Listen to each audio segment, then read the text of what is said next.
Chat, get ready. The dark tide is upon us. Reborn, Death, Armor King Mirror, and Death's gonna start things off strong with the Wall Standing 1 launcher right out the get-go.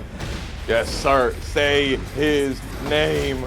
Why are you not breaking 2? Not getting the back 1, too tragic. Reborn, get out of there. No hit confirm on the Bad Jaguar 2. What are we doing, my man? Oh, getting hit by his heat smash. Apparently, Reborn about to get sent down here with the Frankensteiner, but Death just narrowly escapes and keeping the position as well. Look at how long range the 4-4 neutral 2 is, bro. Oh, you deserve that. You know, Death, you absolutely deserve that. You get punished out of your own capital punishment and get spit on by Reborn. You can break that, right? Both of them now getting hit by the resplat throw. It's breakable, right? Absolutely. Oh, getting caught by the bastard rush there. Reborn pressing, but also pressing at the right time, able to break out of the counter hit Shining Black. I know you didn't think that 4-4 neutral 2 was launch punishable. Okay, here we go. The double arm swing doesn't hit the wall. Damn, back 4 has some hella range. Sidestep 2 has mad range as well, but oh my god, there is the old classic, the back 4 into the stunner, but Death brings in the Prison Crusher, putting Reborn into pixel health and taking it away with the down jab 1-4. I feel like I saw Reborn sidewalk 4-4-3. I'm just gonna assume that that was a hitbox interaction. That you know, it was a distance issue.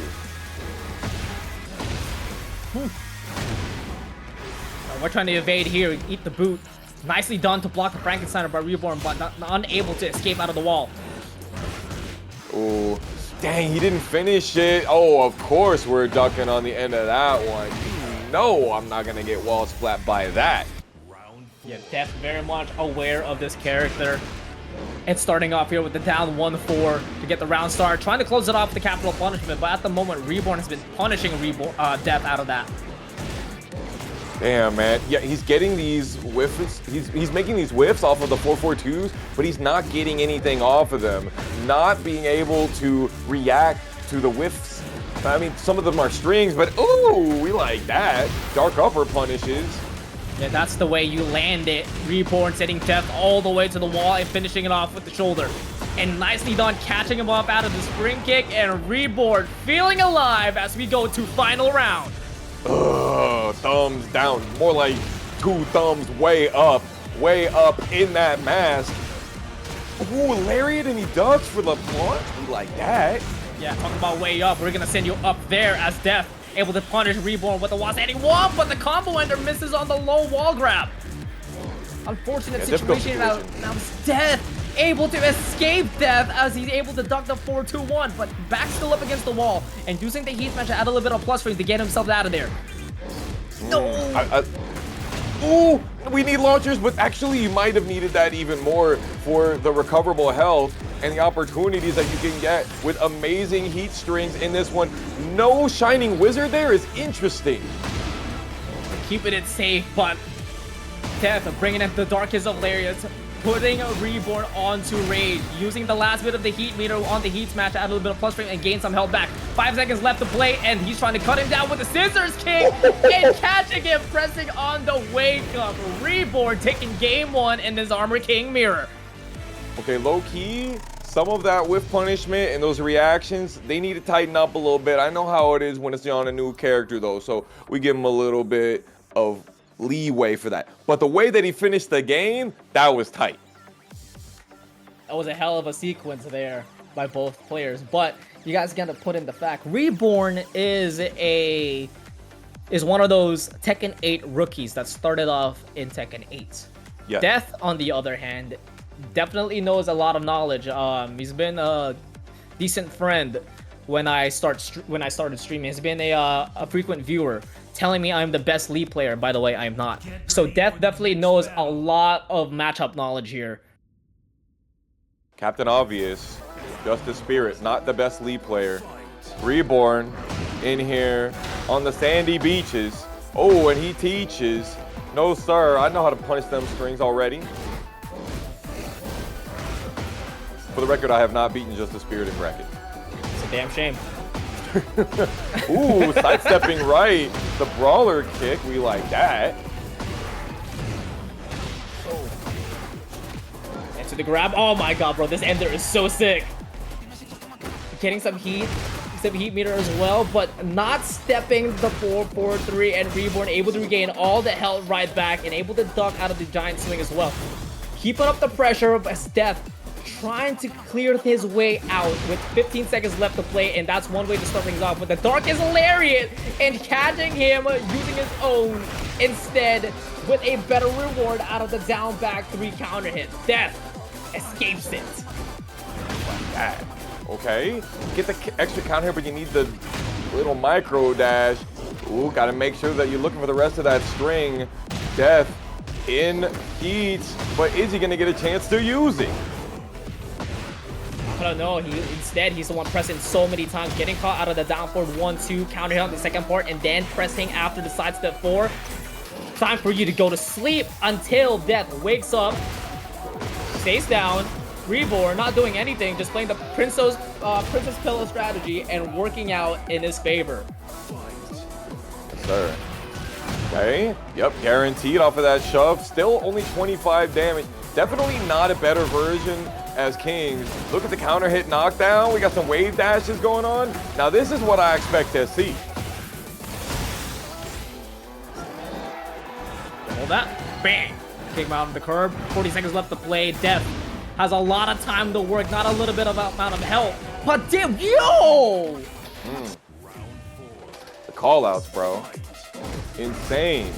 To be honest, we saw some difficulties ducking that string out of the bad Jaguar. Can be difficult to be able to get in the middle of it. Nice sidestep dark upper. I respect it.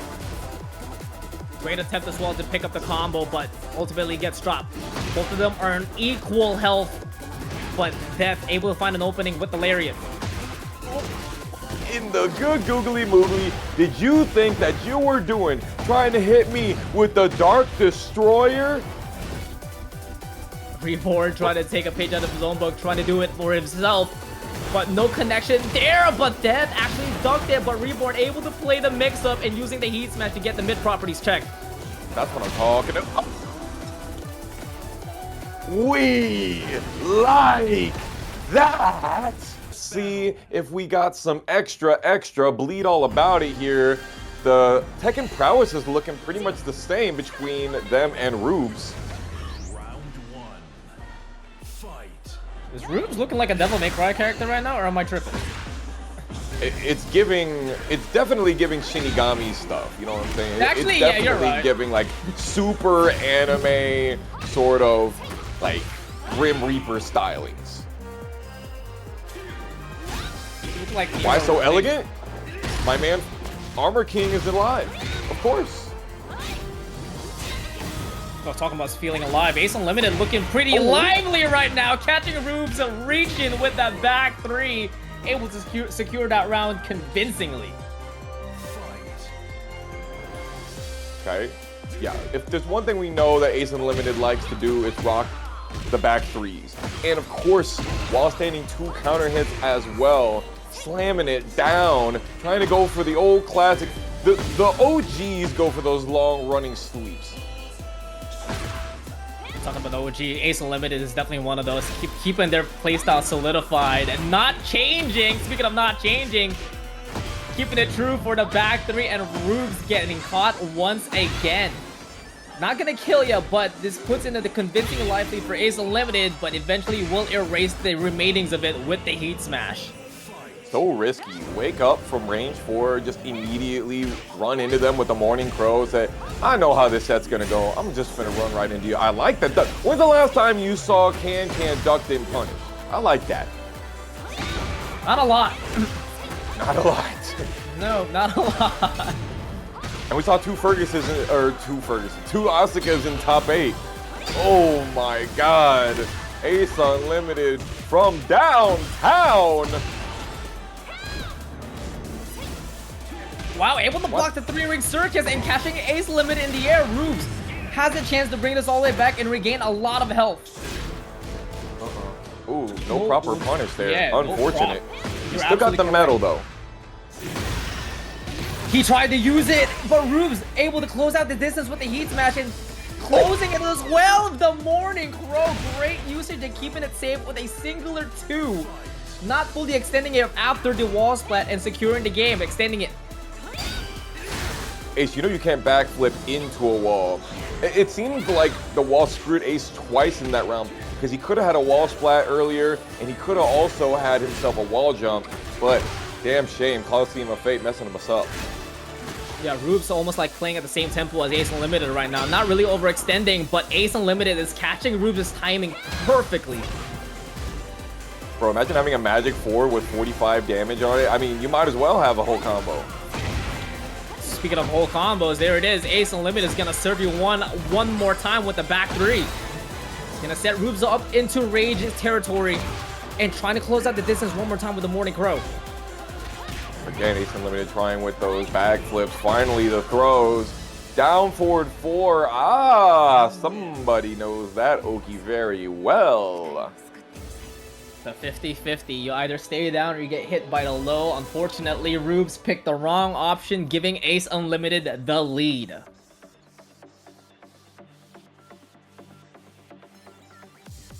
It's very interesting. He has 375,000 Tekken prowess. Now, I know these numbers mean next to nothing, but typically that means that you play more than one character and have more than one character at God of Destruction. Something like that. Not too sure Could we see a secondary? It's not too sure about how prowess works, but there could be a chance. And no, Roobzz is gonna stick it out with the Devil Jin. We're gonna get 2 Devil Jins in a row, one from Blitz and one from Roobzz. Switching it to Sephiroth. Okay. This is actually a really sick cosplay. I like it. Honestly, banger. But he's the 2-winged angel, not canon. At the moment, it's looking like a 2-winged devil because he's got a lot of vengeance in his eye, trying to close this one out. But AceUnlimited, great duck out of the upward one and punishing it well. This is game 2. Lose this one, and this is your Final Fantasy. So you better have the proper tactics ready to go.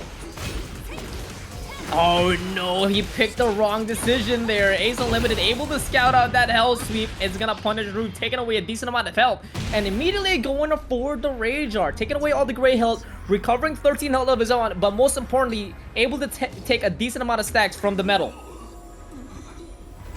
Okay, let's see here. Ace, again, of course, with the backflip. Gotta rock the health potion. Nice. Call out chain from far away. Oh, he went with the classic of all classics, man. 1-1 into Scourge. No, not this time. AceUnlimited ready to challenge that and extending the lead.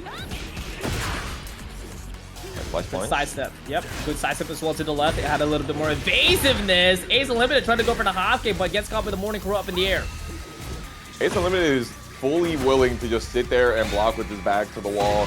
Notices he still's got 50% health. I like this combo. Get your tickets with the 3-ring circus, trying to go from wall to wall, coast, bringing it coast to coast as well with the corpse thrust, and keeping AceUnlimited there. AceUnlimited trying to fight out of it, using the heat burst first, and immediately using the heat smash to push Roobzz away.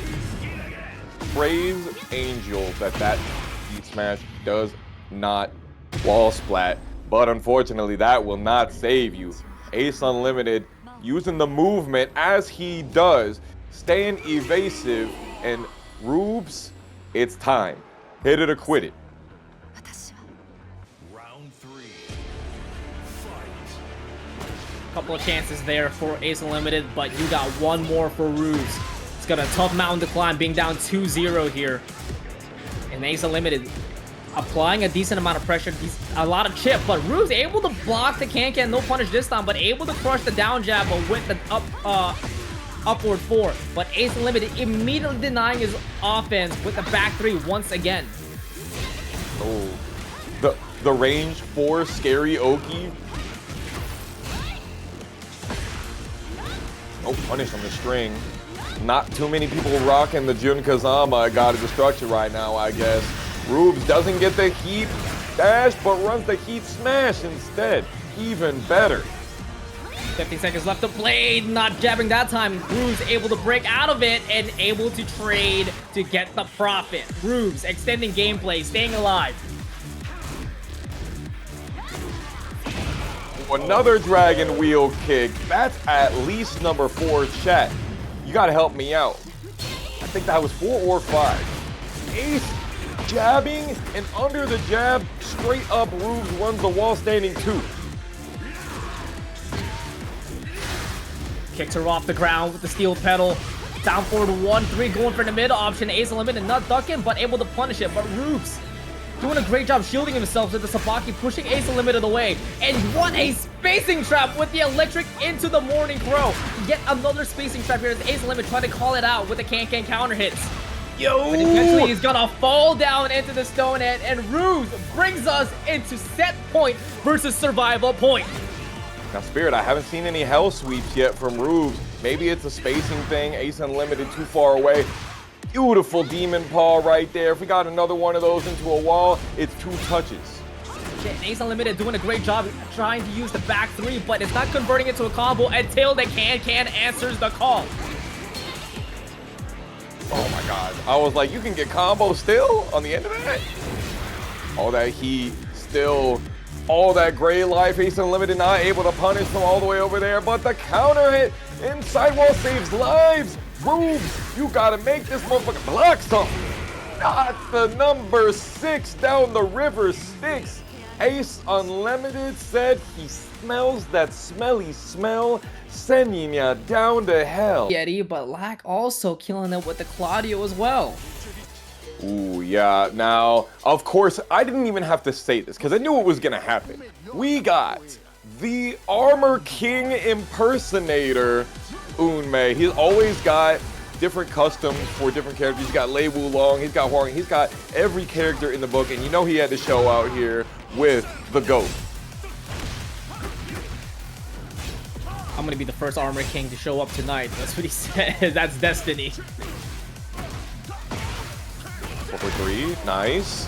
Not ducking. Plus frames on plus frames. LAK holding everything, but finally releasing that Starburst uppercut and catching Unmei pressing. Sidewall saves lives though, but that puts LAK in a really good positioning right now. Win to the shoulder with no punish. You deserve all of this. Unmei, see this? Rage art of a champion. Damn shame. It's a damn shame, Unmei. Can't be doing being that. part of the Luminary, but you're the one getting lightened up by LAK's Rage Art. Woo! What a step again into the overhead heat engager. LAK starting things off hot here. And nicely done, catching Unmei in the air, challenging it with the jab, and converting it into a combo. Bringing Unmei all the way to the wall and keeping him down there, keeping him ducking, getting himself an extra dip combo here. Yeesh, crazy right there. LA has clearly done his homework. Unmei trying to get himself off the wall, but of course, while standing 1-1, what a crazy 12-frame punish they have given him throughout these times. Look at the sidestep Spirit. It's crazy. Oh, look at the challenges, Tony. LAK calling Unmei out with these jabs and going under him with these Starburst uppercut, taking away so much health and still applying a lot of pressure. Look at this. This man reads my spreadsheets and you cannot tell me any different. He has done homework on homework. This man working on the PhD capital on that last one. Unmei once again trying to continue with some fake pressure. He ain't having it. Yeah, he said take it to the next game. Clean 3-0 there by LAK. Textbook. Picture perfect. Pixel perfect. The amount of times that LAK, like, he called out every single round start out of Unmei. Sidestep into launcher twice. Yeah. And got really good side turn combos as well. Even was able to end off with the Starburst slam dunk. No alley-oops there. He can do it all by himself. As we go on to the next game here. Unmei, what outfit? Do you think he's going to stick with the Armor King outfit, or he's going to play serious here? You know, the customization matters. I agree. No, he's got to stick with. Oh, what have we? Yeah. That's not a Tekken character, is it? We've got something foreign, alien to me here. I think LAK still is ready for it, not mixed up. Triv is like, who? Again with the 4-4-3 into the Hellshield. Doubling down, but the second time though. Yeah, not a clean hit. Interesting. LAK trying to get the backdash and it worked out. Unmei finally got himself a bubble on the board. Down for a 2-round start. We know that one well. That one's straight up out of the Old Testament. Again, the sidewalks catching Unmei slipping and getting exposed with the launcher afterwards. LAK adding salt to the wound here, but Unmei adding a little bit of sweetness with that sidestep 3+4. What they say that Eddy has a big problem with being linear. Now look at Unmei really mixing up his timings and being really risky with it.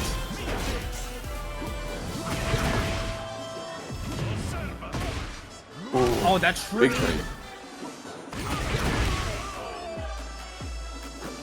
You know, repeated sequence there by Unmei. LAK tried to challenge it that time. Unfortunately, will fall down and the loss. And finally, Unmei winning a round start interaction, but eventually he's gonna get stopped as LAK able to block the sweep. Yes, sir. Unmei staying on the ground. Pillar Princess strategy. It works out pretty often. Tech rolling. Still having to deal with the fact that LAK has heat on deck. He was so close to getting floated out of that transition. Yeah, if that was a little bit, if that was activated a little bit later, maybe it would have been floated, but it doesn't even matter. LAK immediately going to the offense for the round start once again and winning that fight. Trying to catch Unmei pressing here, but no going this time as Unmei able to put a little bit of breaks in his playbook and finally getting some damage in. What's crazy too is LAK definitely had an option select on him that could have gotten him a launch because he had Starburst, he had Heat. Look at that one, says he's saving it for later. Not a bad challenge there, Unmei. Great attempt, but eventually will fall down. LAK has a decent amount of life lead, trying to close out the distance with the running knee, but Unmei able to sidestep and punish it with a launcher. Now, Unmei has a life lead this time, putting LAK on rage and catching him ducking after the mix-up. Classic, classic. Staying frame tight. Great adjustments there by Unmei. Finally winning the challenges. Something that he couldn't do at all in the first game. But Unmei was pretty solid there, Tony. I'm not gonna lie. He definitely adjusted a little bit more and challenged a little bit more as well, not letting LAK play the game. Yeah, well, it's definitely about those timing mix-ups, right? We saw Unmei going, let me dash forward in my relaxed stance. Let me dash forward. Let me move off to the side with handstand into the evasion and really mixing up those approach tools as opposed to hello, LAK on Hwoarang. We're mixing it up. An immediate tempo change here with the Taekwondo Masters versus the Capoeira. LAK immediately going on the offense, adding a little bit of pressure with the down 3-4 mix-ups. But Unmei just backdashing out of there, pretty much evading a decent amount of options. But speaking of evading, LAK sidestep, crisp as ever. I'm telling you, y'all be complaining about the tracking of moves in this game. LAK is seeming like that's not quite the real story here. It's 3 dimensions in this bit. No clean hit again by Unmei, but does it even matter? Catches LAK jabbing and evading it with the evasive jab. Beautiful backdashes. Ooh, that's what I'm talking about. That's Tekken 7 leverless play we got there.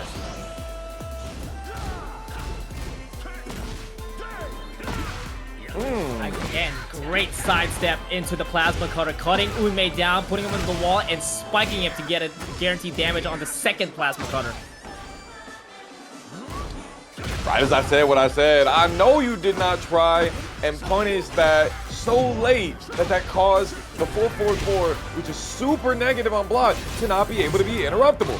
There it is. Finally, he gets the heat burst on the right frame. Not quite deja vu of game 2. Unfortunately, might be a nightmare as the combo does get dropped, but still staying alive as LK keeps themselves afloat with the black kite heat engager. It's gonna be securing the kill here all the way to the wall, but misses on the ender, but LK cleans it up with the low. 1-1 here on game 3. My brain questions is maybe a Rage Art would have been possible there. Don't think he had enough frames. LK beautifully done on the media on that last interaction. Cannot be down jabbing while I have this adorably crazy low crushing homing heat engager. He's dancing on him, and LK is just watching Unmei get his set point ready. Able to size out on the 1-2 and duck the 1-2-4, but no punish afterwards. Unmei able to take the offense right back. That duck, little sus, bro. You know, no punish on that one. Oh my goodness, the right flamingo up forward 4. Get your ass back off this floor. Missing the backlash is so awful. That's a crucial part, but speaking of crucial part, that right there is an important beginning to final round. Our first of the night, Spirit. Just starting things off hot here as LK brings in the plasma cutter with punish, but misses the backlash follow-up once again. Ooh. Okay, Unmei not yet getting the chance to get his Mirage punishes because he can't really get away from LAK. LAK finally backdashed and said, I know you want to go for something cheeky, something greedy. Both characters still have heat. Yeah, there could have been a whip punch out of the 4-4-3, but Unmei able to push LK away. What the hell, sweep? But that could have been another float situation. But Unmei waking up immediately with the Wasp ending 4 after getting hit by LK's heat burst, putting him all the way to the wall. But the side switch switches it up and catches LK ducking. Unmei closes it off with the mid heat smash, securing the game 2-1. I like what I've seen. We don't get Armor King just yet. We're just gonna keep on holding on. We got Lili versus Reina. Where is my GOAT? I have to settle for my GOAT player. Joonya 20Z out here. Ready and raring to go. Intimidating dashes. Tried to go for the hop kick. Blade staying cool as a cucumber with this Jester's outfit. It's giving Faust. It's giving League of Legends. Falk? Maybe it is. Help me, y'all. I can't help you with this one. Shaco? Ooh, Shaco. Could be. I'm with that. Ooh, you tried to mash after that? Risky business on that crazy spacing trap. Oh no, catches a Blade ducking. Oh my god, that could have been a down forward 1-1+2. Didn't believe, and Blade able to steal the comeback away from Joonya. War God. Not worried about that. Isn't it so interesting how many people will respect War God kick -8 on block? It's a very interesting situation. It looks like it's extra plus than +8. Right. I'm gonna be honest with you. Well, it's -8. It's not Sorry, plus that's what I meant. at Sorry, all. that's what I meant. That's what I meant. It's weird. Yeah. Okay. Got him with the Heaven's Wrath. Only 22 damage, but we got Oki. Oh my god, the spacing trap. Double electric catches them blocking, but closes out the spacing with a down forward 2, and Blade reaches and pays the price. Joonya now has the life lead and the advantageous position. Sheesh, man, you talking about reaching. My man Joonya 20Z opened up the book. He is preaching. Getting that heat engager, prayers have been answered, but backing away, giving a little bit of respect out of Blade, immediately going right back in, retaliating with the homing move. Joonya's still choosing to go for options, mixing up the options on block on that sidestep 4. Love that. Okay, he will not stop on that War God kick, Oki. Oh man, that might stop in his tracks though. Blade slides on through, even adding a little dash to secure himself a wall position. But Joonya is able to escape out of the heat burst, sidesteps out of there, and securing the round. Like it, I like it. He also didn't go for sidestep electric, made sure that he was going to go for sidestep into wall splat, guarantee himself the extra damage to get some of that sidewall split off. Joonya 20Z trying to stop Blade from coming back, but Blade is really standing their ground.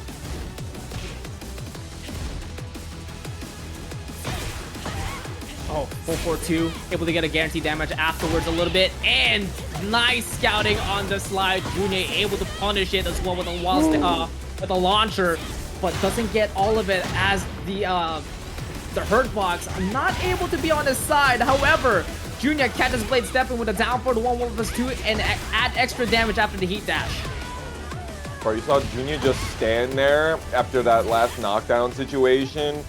And Blade like, I'm gonna sidewalk, I'm gonna jab. And it was like, yep, you Lili players are all the same. Add a little info as well. Joonya has a decent amount of matchup against Lili, considering the fact that Shadow20Z has been playing a decent amount of Lili as well. So he knows a little trick up his sleeve on what to expect going up against his Lili matchup as Reina. You notice here that Joonya wasn't really pressing too much, but when he did, it was usually just on the challenging situation or when he's expecting a sidestep.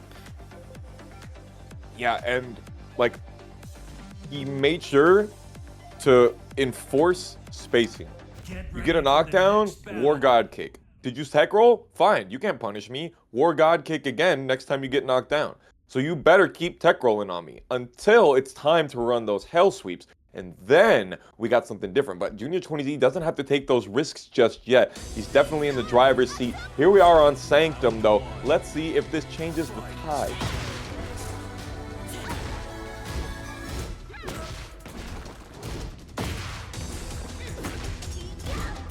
Right now, Blade playing a little bit more confident here. Just playing a little bit slow, but catching Joonya pressing at the wrong time, but releasing the electric at the right time as Blade getting caught by it and getting sent all the way to the wall. Man, that was crazy tracking. Yeah, but that's the way it goes, man, with that button.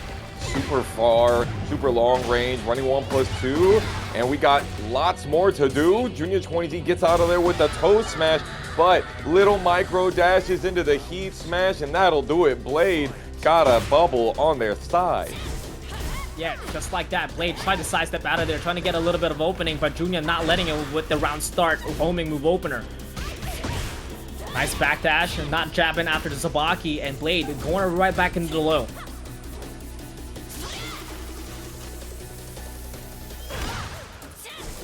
Haven't hit that counter hit just yet, but Blade wants it. They want it bad.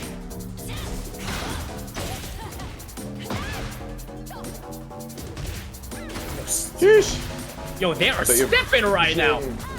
Evasion on the sidestep down 1-2. Finally, the hop kick finds its mark. Trying to get up on that wall. Didn't get the best wall combo. Running with the heat dash. And I know you want to step on me. Not today. Joonya keeping it safe with another homing move to end it off. 1-1 here on game 2. Joonya, great challenge out of the 1-1-2, stopping Blade out of his track and immediately giving a decent amount of respect. But suffocating him with a 4-4-2, but Blade able to answer right back as Joonya continues to step out of trouble, but eventually moves into trouble as he gets caught by the counter hits line. 20Z. Ball knower extraordinaire here has been doing great at being able to step the correct direction in some of these situations, like after the back one into the do glide. And Blade finally sidestepping, noticing that Joonya consistently has been challenging after that button. Magic Pixel in the Dream with 15 seconds left to play. All of them have heat, but Blade not giving Joonya a chance to use it. Survival point for Blade. Oh, tragic, bro. They're range 0, but they're so far off axis with each other, and their buttons are both so linear. Oh, never mind. Sidestep left apparently catches that one. Yep.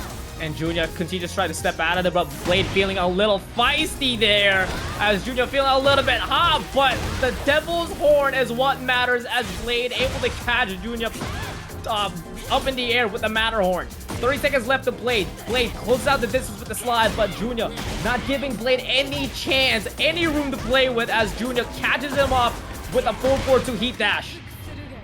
We got the Rage Art on the end of it after the sidewall split off just in time for us to tell the homie Vengeance Fulfiller, appreciate you for the sub, but it ain't over. Who's gonna be on the top? Who's gonna be on the bottom right here? The Jewel Snatcher, that'll do it. Robbing the jewelry away. The gold is important here, folks. Set point versus survival point. Oh, nice punish, okay. Trying to see what Joonya will do in the backturn situation, but I think data acquisition time might be over. Needs to get some of the execution.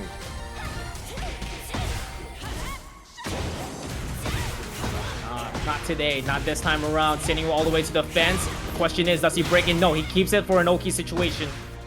But Blade not having it at all, trying to get out of there with the slide and successfully does so.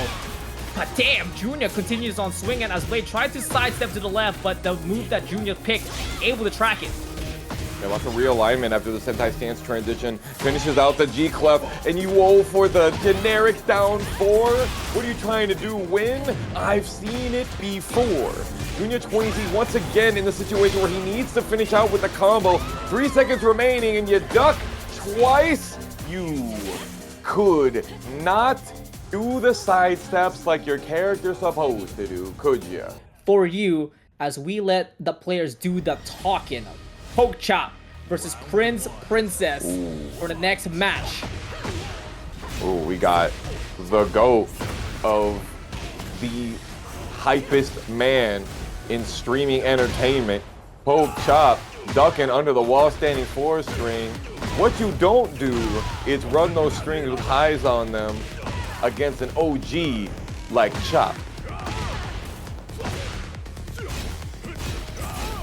I can hear Chop all the way from here. Beating Princess right now. Trying to get the call out for the Sabaki, but instead catches Princess ducking with the shoulder tackle. And finishing it off with the mid as Princess actually also expected to on the low, but Pokchop able to play the mix-up game there. Okay, Pokchop with the kip up.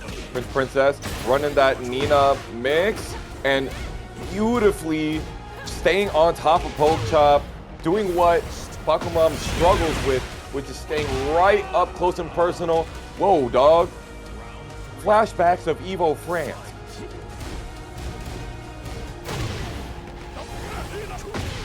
Getting caught by the second hit there as Pokchop securing themselves on heat and stepping out of Princess's string right now. Looking pretty solid here until he gets caught by the chain grab, but Pokchop able to break out of it immediately. Princess hitting the L2K snake string. Sheesh. Got the Garuda. Using the heat. Heat kick does just the right amount of damage. Putting in that work. Side wall splash will not save you as Pokchop able to find every single part of that string hittable. What a high. She'd have stepped into the low block. Great scouting there by Princess, and nicely done as well, calling themselves out to get the counter hit and doubling down on the overhead as well, giving themselves a full combo and taking away the floor burst out of Pokchop's hands. That little geyser cannon in the middle right there. Top is just not you. That was an absolutely insane call out from Princess. Going into the crouch dash and then immediately canceling out so that Chop would go for Rage Art. I don't know how you make a read like that on game 1. I don't know, but Princess able to read the round start with that poison jab, able to get a full on combo, but that doesn't do too much as Pokchop able to retaliate with an engager, but Princess able to fight right back as well. Yep, definitely backdashing and getting hit by the Hell Sweep. Heat Smash running through. He's so great at running the 4-4-3 to get these lows off axis. Chop is not letting up. If you want to talk about a match that went full on acceleration mode, that was it. Both of them were brawling. It almost felt like they hated each other. Yeah, no, like, Chop definitely knows that you cannot let Nina walk over you. You cannot let Nina do her down forward 1-2s. You can't let her smother you, and especially against Fahk, because Fahk does struggle with that. And like the 1+2 parry in Garuda can be nice, but there's definitely some issues with it. And so he was challenging a lot and getting counter hit a lot for it. And then Princess just couldn't keep the momentum somehow, even though amazing reads.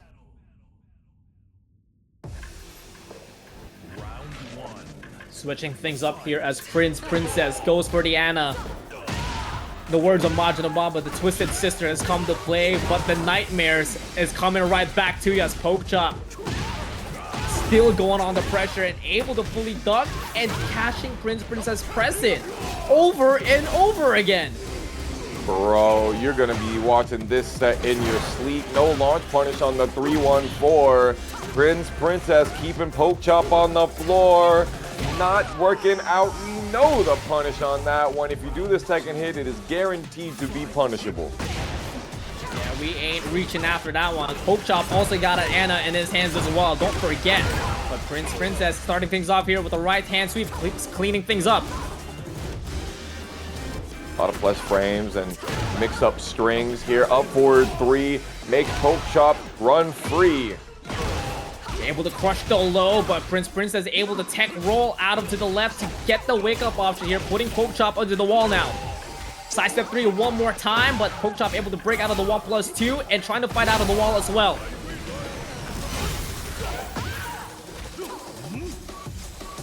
Putting up with the genocide rush. Princess breaking.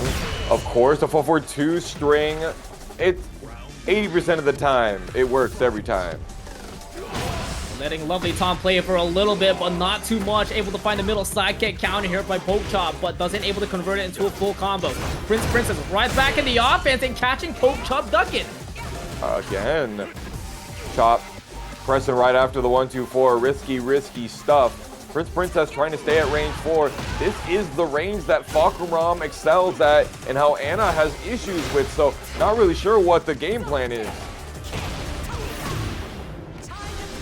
Pressing is what it is. While setting 3 to get the guaranteed heat engager afterwards, and Princess in survival points. Or 1-3-4. There it is. Finally got the pickup after that with a just frame. 72 not got the good wall. Push away. Chop trying to use those long legs, but the Headless Horseman will stop any of that. Switch stuck out of it, but immediately reacted into the mid, but unable to react to that. Pokchop brings us into a set point versus survival point situation.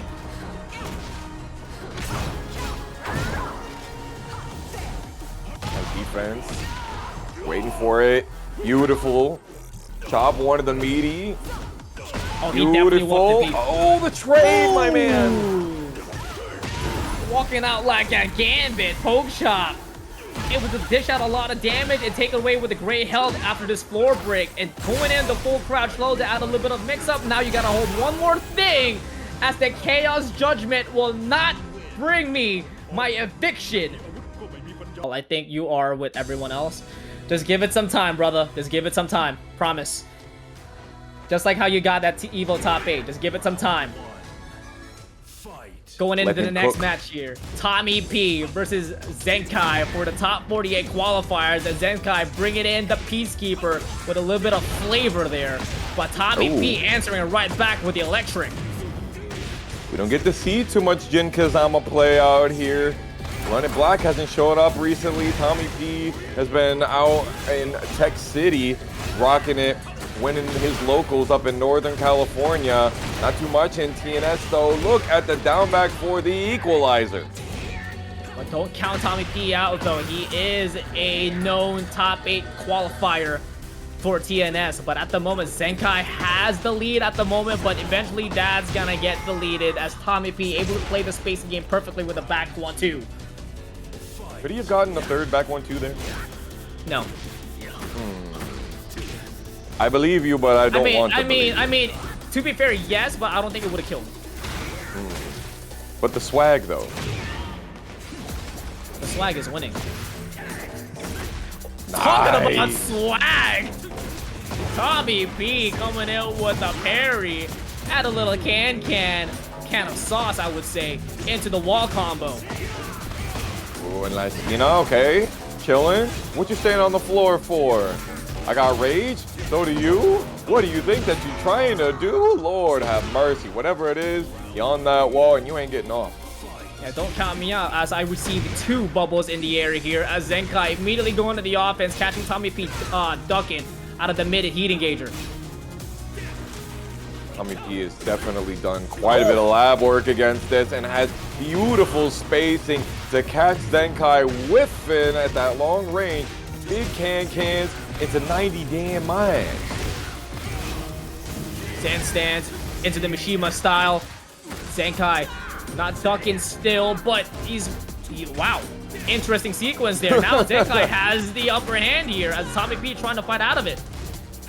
That's the right duck. It's working, but he's not actually pulling the trigger on any options like wall standing 4 or anything like that. And Zexnkai therefore takes the plus frames that he gets from using those options that can still recover well and right back into the driver's seat.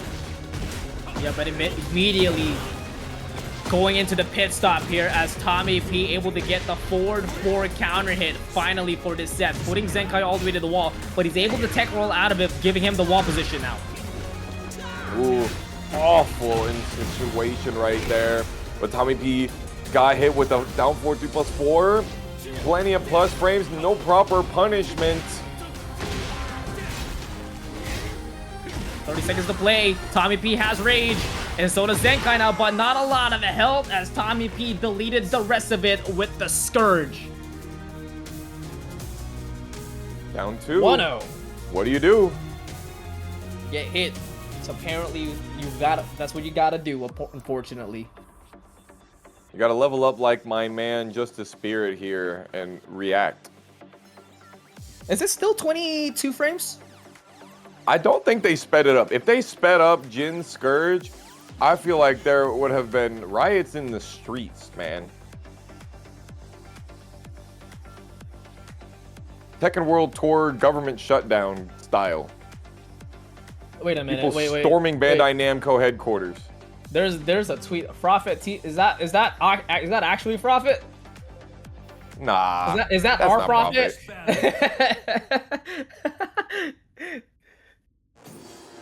It's a very fitting here, as he says, not my goat. How did he lose on a Hwoarang player? It's very fitting. I'm sorry, Prophet. We could have mistaken you for someone else. Oh man, huge stagger into the backstep. Zexnkai eating a lot of damage. You know you're gonna get a spike right here and have to deal with that one. Electric win with the hook.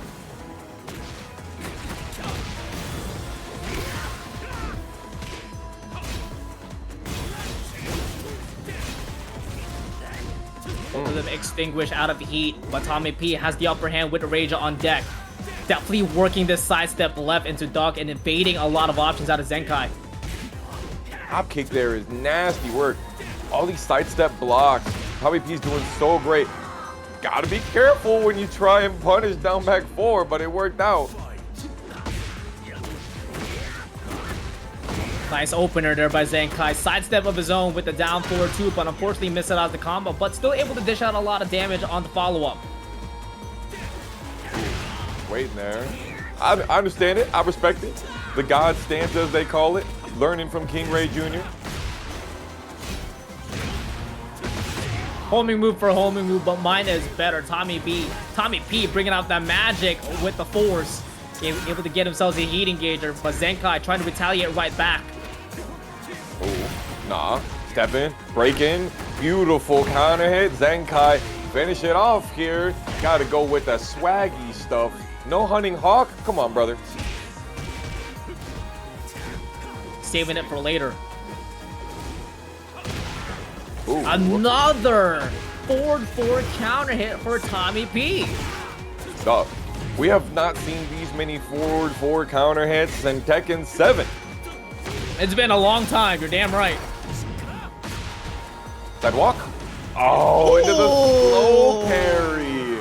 What did I say? He's just gonna rock these options. RIR stands for ranked isn't real.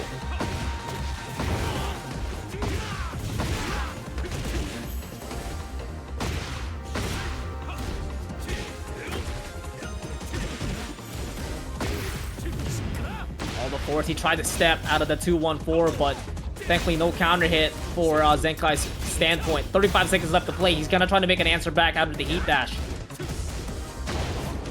Another sidestep low parry for tommyp, and just like that, tommyp has booked themselves into top 48 winner's side. Oh, those sidestep low parries. It was like, what do? You just use down forward 4 constantly, use your homing move, which is decent. It's just living proof that you are improving every single day. But we are going to go on to the next match. Top 48. Joonya 20Z versus Sativicaa.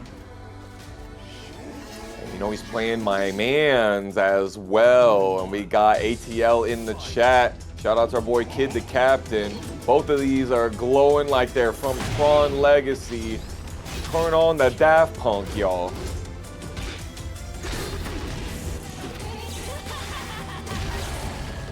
These evasion options are not working out for Sativicaa already. Yeah, Sativicaa just staying down there as Joonya taking that free damage. But whiffing right in front of him, trying to get the cross or trying to get himself a heat engager, but Joonya stopping him in his tracks. And Sativicaa still has all the resources needed, but 25 seconds left to play to make this comeback. Ooh, okay, avoiding the puddle into the guaranteed afterwards. Nice 2 jab. We like those. Gonna go through a wall? No, I don't think so. You're gonna tech roll. Of course you're gonna tech roll. Why wouldn't you? Oh no, he dropped the Campbell. Oh, yes, the lead again, though, but that was interesting. Joonya 20Z able to wake up, but unfortunately chose the wrong options and ultimately lost the round because of that. Sativicaa robs one away and completes the comeback. Problems? Question mark? Not sure. By the way, y'all, in case you didn't know, this is a really bad matchup for Reina. She really struggles to be able to do anything with her set stance, her out of 4-4-2 or anything like that. She basically has to power crush and take huge risks. Ooh, trying to step out of the wall, but the cold steel catches Joonya. And the windmill is gonna secure it. 2 rounds to none here for Sativicaa. The Soul Stealer sword spin really doing its work. Whenever you have something that really makes people want to tech roll, it's just exactly what you need. Just like this, you're gonna tech roll again. Oh, you're lucky you didn't get sword split. Oh, but Joonya 20Z rewards themselves with a wall splat and catches Sativicaa waking up, giving himself a heat engager. Sativicaa looking in trouble right now, but he's able to spring kick out of there. Ooh, under the throw. Does he go for the hell sweep? Yup. Not going through a wall here. Never mind, I did not know that it was going to do that. Apparently, I did not know enough ball for this. He burst whiffs. Joonya immediately gets up into the electric wind. God fist. Damn.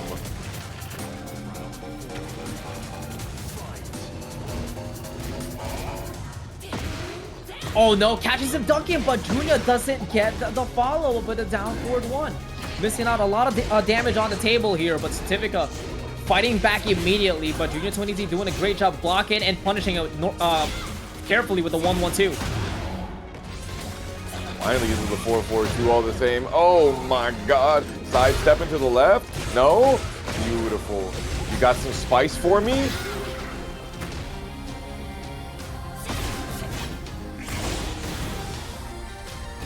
Both of them stepping the right way. Joonya catches Sativicaa up in the air with a down forward 1+2, able to convert it into a combo with the heat dash. Carrying all the way to the wall, but not securing the job. Sativicaa keeps up to stay alive at the moment. And has a magic pistol to work with. 10 seconds to play, and he goes in for the deep dive cut on the low. Sativicaa closes it off 1-0. I cannot believe he went for Dragonfly forward 2, got the counter hit, and then did not finish off the combo. I appreciate that he finished it out. My guess is that he was going for Dragonfly forward 1+2, the 3 hit, but it worked. Sativicaa really showed out that match with his spatial awareness. Joonya as well, being really careful to use the 442 very sparingly, but did not come out on top there. Why do you think that was, Spirit? I don't know. A part of me feels like there was a little bit of exchange with health regen from getting those simple hits with down 4. I think that's what saved Sativicaa to stay alive there to finish off the game. I'm not sure. I gotta watch it back, but it was all a little bit of back and forth, with just a simple pokes with down 4 and down 4 to ones out of both sides. But ultimately, Sativicaa able to stay alive. Here we are. Midnight Siege. Just a little bit of purple mist out there. Oh. Sheesh. Crazy trade. And then the Honeybee Stinger finding themselves all the way to the wall, to the hive. Tough, but you know, the hives get shaken up. A Sativicaa waking up immediately with the samurai sweep. Bringing a little sweetness in the honey, but Joonya 20Z trying to fight out of there with a 442, but brings in the sugar out of the hop kick out of nowhere. There it is. Wake up into the no sword stance, sweep, instant tornado. Boom. And yeah, just barely got off of that wall.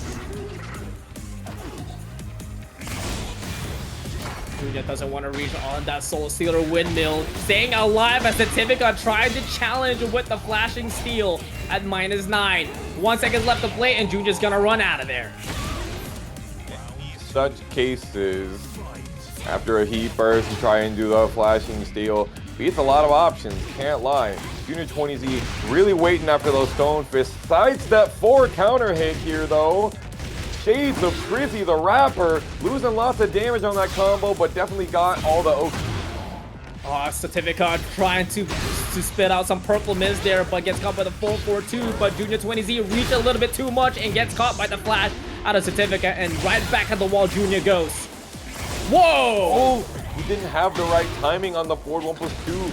There it is though, finishes off with the 1-2, the power crush, going through here with the wall, pushing backwards. Yeah, trying to catch him ducking with a Demon's Breath and tries to do it again, but Sativicaa ready to punish him for the second time. But Joonya 20Z backs it up and closes up the distance with the rolling low.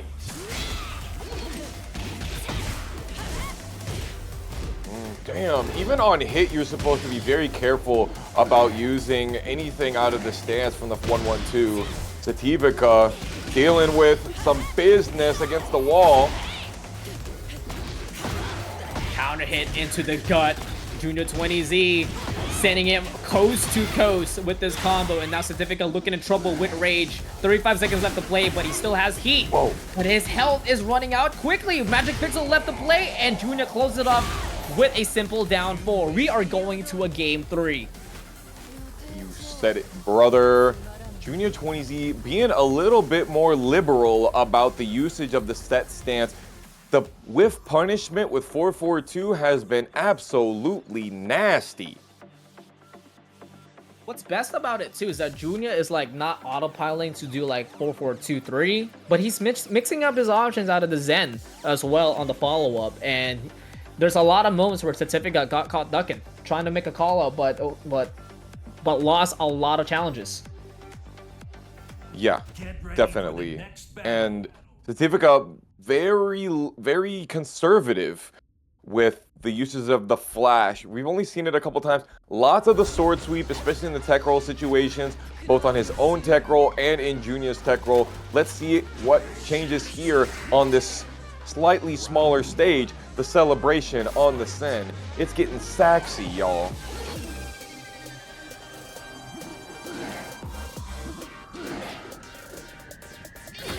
I'm not worried about that. Oh, maybe you should worry about that though. Oh, Hello? All right. Right? There are a million different things happen there at once, and this entire vocabulary straight through our backs of our heads. Luckily for Sativicaa, not getting wall splat on either of those last interactions. Joonya really wants the wall pressure here, but Sativicaa playing patiently as well as Joonya giving him a decent amount of room to breathe. 20 seconds left to play though, but not a lot of room for Sativicaa as he gets decreased and gets caught by the Electric Wind Goddess. Ooh, Sativicaa got himself a little wave dash here too. Not quite as effective as Joonya 20Z's though, as we saw a little bit earlier. He's been liking that woodcutter a lot as well as the poison mist, but so far Joonya has not gotten hit by it yet.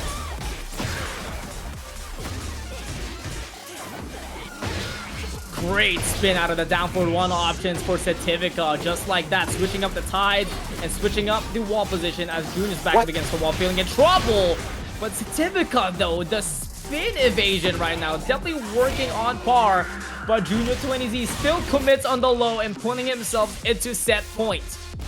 I thought Joonya 20Z was my GOAT, not punishing the Manji spin kicks after you block 4 of them. Oh, they finally got hit with the crest, the Listerine, break your spleen. About to cause a scene right here at Celebration on the scene as Joonya comes in with a wake-up hopkick out of nowhere, putting Sativicaa all the way to the wall. He now has the life lead, but still giving him a decent amount of room, respecting him. Sativicaa trying to get these callouts of the full crowd sweeps, but Joonya not pressing just yet. And now Sativicaa is starting to give a little bit of respect, but immediately gets closed down by another electric by Joonya. Brings out the tornado ending. Stopping the warp strike. In this back and forth volleyball game, this man hitting them with the spike. Of course, right? We got the green onions, we got hard-boiled egg, we got ourselves as well some leftover roast from the other night. Leftovers are exactly what you need. Now, eat up this good-ass Tekken. RV Cris hooking us up with some madness, some magic, and Memphis Legends, of course, with that Lili Rochefort. You're welcome, Minty. That's not Lili. Oh! Why did I think that he was going to play Lili, bro? He had played Lili for a while, but he's actually been on Azucena for a really long time. My bad. Bro, damn, you gotta apologize to Minty personally right there. I'm sorry, Minty. I'm sorry, Minty. There will be no tea time today. Although, in my defense, it kind of looked like we were on some tea right there, as well as, like, it was on a mix-up with the costume and the Elegant Palace theme. Come on. RV Cris... Have we had this conversation already? He's on the Armor King. That's what's most important, but RV Cris tries to go for the Exploder as Memphis Legend retaliates with the Heat Smash. However, RV Cris was already up in the air, so that Heat Smash was scaled heavily. But that doesn't stop Memphis Legends on the offense as RV Cris falls down by the Mach Punch. Let's not forget that RV Cris came out of nowhere when Clive came out, bodied people with Clive. New character and all, just we were like, where is this guy coming from? So he picks up new characters extremely easily and plays them at high level, and we're seeing it already. Look at these heat streaks we're rocking. +3 on block, by the way, from down back 2-1 in heat. RV Cris no longer in the heat, trying to get the espresso aggression dealt with, but it's quite a time when you're dealing with Azucena and the tracking and all the ability for her to stay on top of you. He may not have heat, but he's still feeling super hot after that set. 2 rounds straight there for Memphis Legend and dishing out a lot of offense, extending the damage by this endless chipping, but whips in front of RV Cris and is able to punish him with a 4-2-1. Is he gonna break the glass? No, he's gonna keep him on the most corners of corners. Oh no, he ended up getting caught ducking out of the down back 2 extensions, and RV Cris bringing on the tornado now and sharpening up his defense, not letting Memphis out of that corner. The fact that you get to use 3 down back 2-1s, mid, +3 on block, you just get to rock those? Maybe we see a change up later on in the balance. Let's see what's happening here. Memphis Legends trades with RV Cris, and he needed that one to stay in the game. That almost looked like another comeback there from Memphis Legend, but RV Cris goes for a 4-4 neutral too, but he wasn't a bad Jaguar this time. Kept it clean. No counter hits on the Affogato hit. 1 drip cielo. Moving in there. Oh, I like that whiff bait. Yeah, unfortunately unable to react on second part of the 4-2-1, but RV Cris, Magic Pixel with a little bit of help with heat.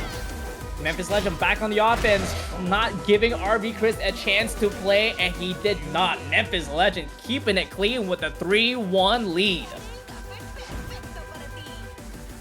Tough to be able to come back against people that have been playing a character for 19, 20 months, and you're playing a character for 19, 20 hours, not even.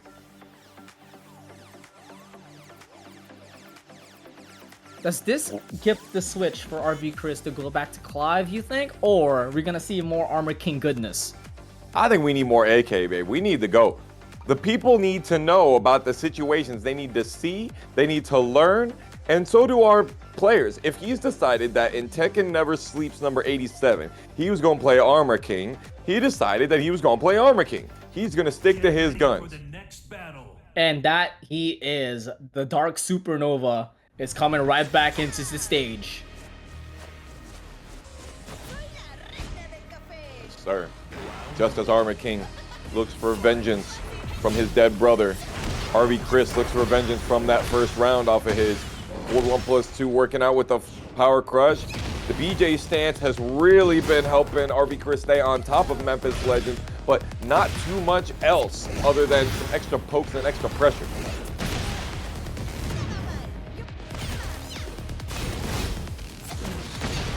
Oh no, catches him step in. Memphis Legend able to find the heat dash converter, sending RB Cris all the way to the wall, immediately using the Rage Art to maximize the damage, but most importantly, take away the great health out of RB Cris. He does still have heat, and we've already seen how useful that down back 2-1 is. You cannot let this man get up and try to do it to you again. He'll Princess strategy into the roll, works out for him, out of the wall, into the winner's circle. RB Cris is not afraid to just full send that forward 2-1. Nice block out of the Porco neutral 2. Minus 13 in this game, but RB Cris going to the bad Jaguar and getting that Bandito snatch.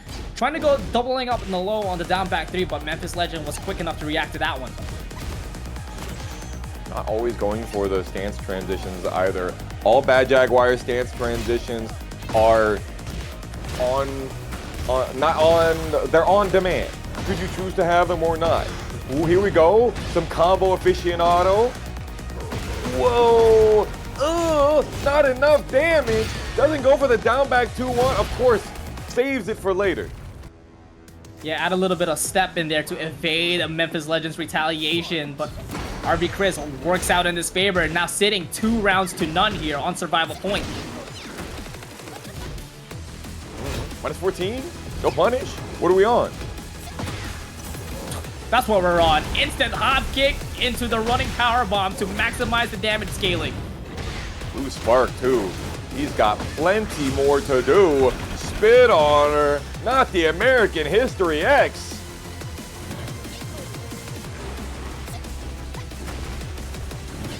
Seconds to play. Memphis Legends just waiting for RB Cris to move forward using the heat burst, but RB Cris with an instant sidesteps evades it. Now Memphis Legend trying to go back in the offense using that heat dash to get more health back, but RB Cris ready to dump that mid-high backlash situation, and just like that, RB Cris evens up the game 1-1. Crazy stuff. RB Cris really showing us the power of Armor King, specifically in heat.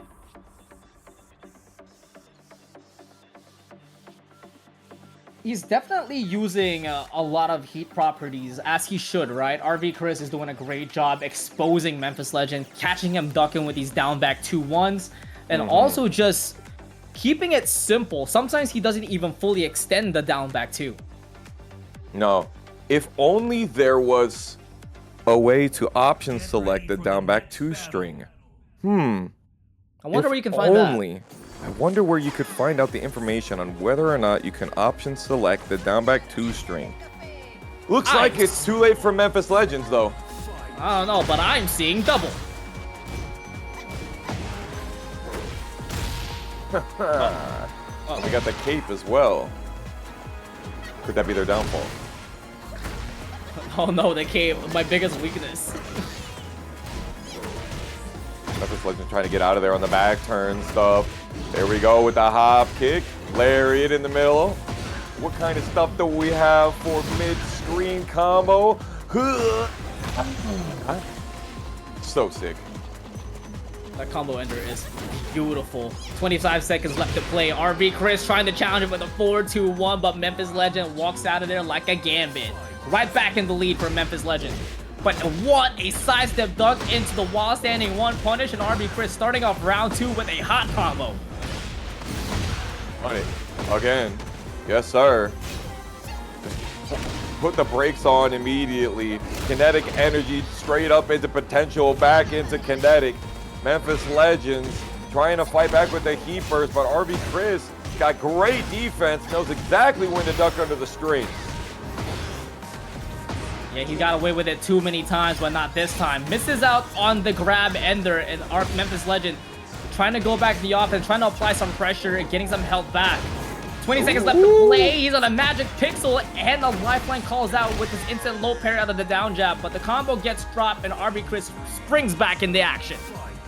Dropped him on the orbital into low parry. That's tragic, dog. Damn shame.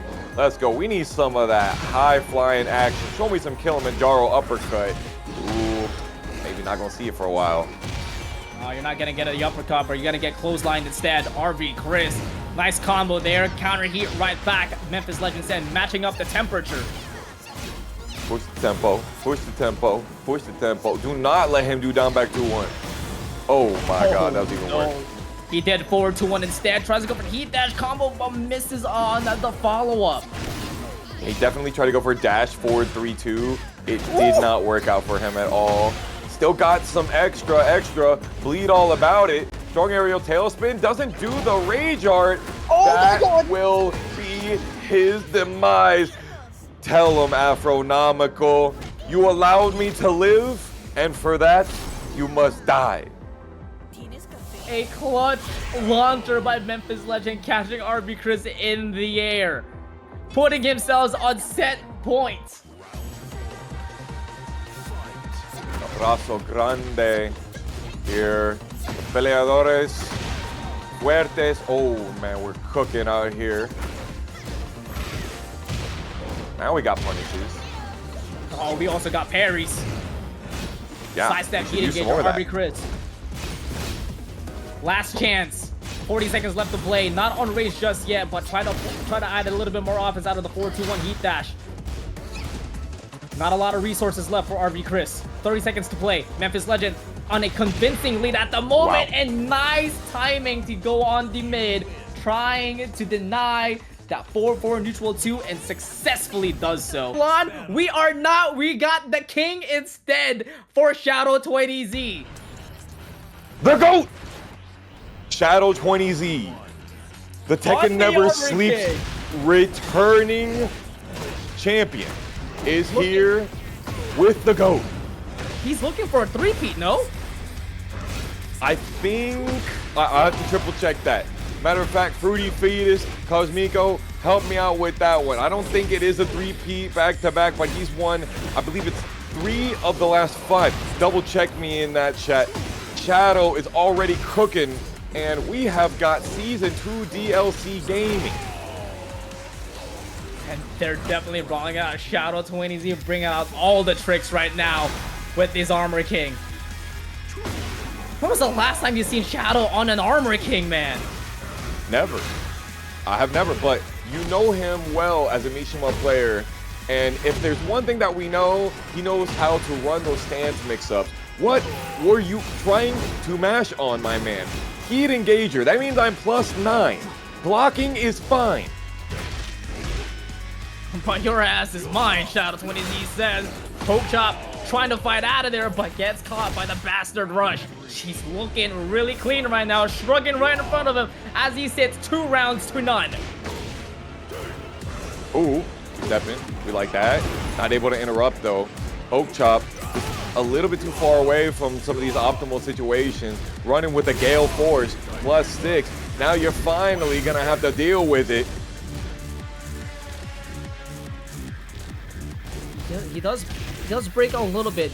give Shadow a lot of room to breathe, and immediately going back in the offense. Back one catches him in the air, but unable to convert the combo for Shadow. As Pokchop staying alive, extending gameplay as he secures first round up for him.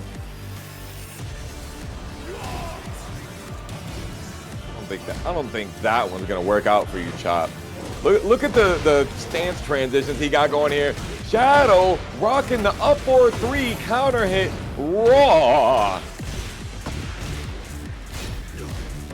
Oh, down back 2-1 as they'll enter into the bad Jaguar to get the mix. That is nasty. Let's say Charging it up. Deal with that. Yep. Oh, we got the God buttons ready to go. 4-4-2. Bad Jaguar 1+2. We're stacking. If there's one thing that this character can do, it can stack plus frames like nobody's business. Okay, 2P. Thank you. Thank you, guys.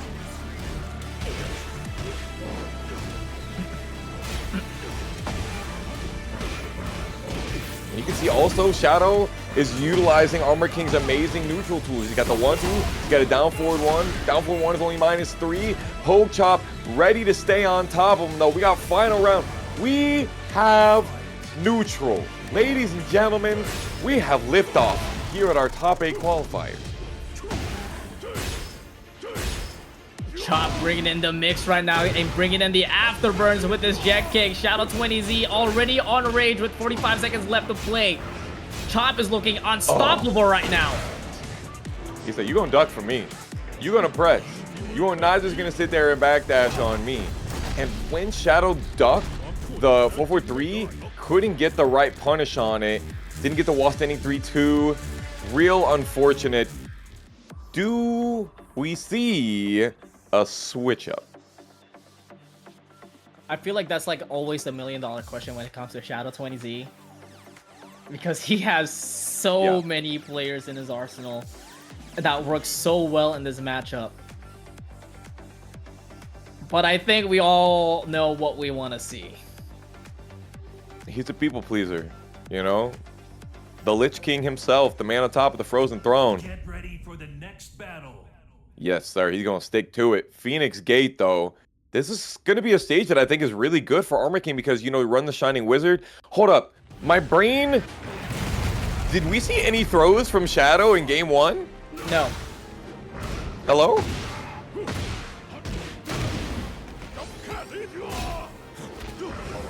There's a throw there by Pokchop, though. Yeah. Well, Crouch we mix need and throws. still abusing the lows and finally getting the mid mix-ups, but getting caught by the down forward 1-2 counter hit, giving themselves a free +12 low launcher. Okay. Gotta go for the go button, the down forward 412 frame in. Make sure that you stay way the hell over there and you whiff your buttons. You know what? I didn't even have that one in my spacing trap spreadsheet. Thank you so much for letting me know I gotta add one. Oh! Too little, too late, Spirit. You hate to see it. Pokchop making the right decision, catching Shadow 20Z stunned. Both of them really liking them lows, touching them toes. Yo, talk about endless pressure. Shadow 20Z, a couple quick buttons there showing why Shadow Armor King is one of those characters that excels in poking. No lariat in the middle there. No heat burst either. Wanted to save it for later. Punishable. Okay. We like it. Keep it going. Yep, definitely keeping it going as he gets a guaranteed follow-up out of the 4-4 neutral 2 into the BJ 1-2. Down 3+4. That is where you guess for your life. If you block that one, you still have to guess afterwards unless you do a down jab. The floor is lava, so he's got a running power bomb to work with to make it into a combo for Shadow's side. But again, this endless chipping, this endless poking out of Shadow's hand is working out phenomenally, and Pokchop has had enough. Gonna use a down forward 2 to be able to get those big counter hits. Still gets one. Ugh. Stomp on the clavicle and put him in the dirt. Throw him down with a brawler kick and stomp on him. We got game 3, Spirit. What an adjustment by Shadow20Z. Atlanta or the Midwest? Team South versus Team Midwest all over again.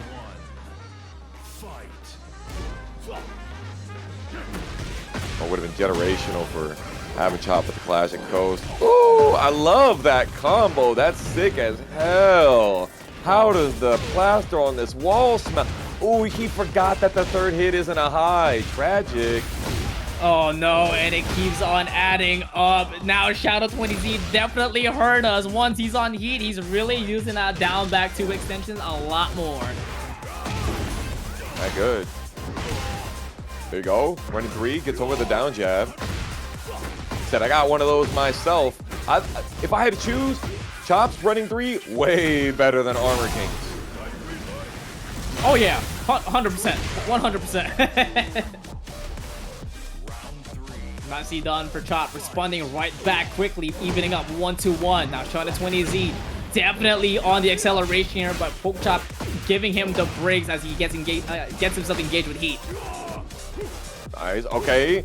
Honestly, that's pretty much what you have to do. You have to sidestep, right, and immediately be able to try and get a whip punish, but he just runs away from you. Chop spending the Garuda force, going for the mid. Shadow20Z staying tight. He's not going to go for the giant swing, of course. Why would he?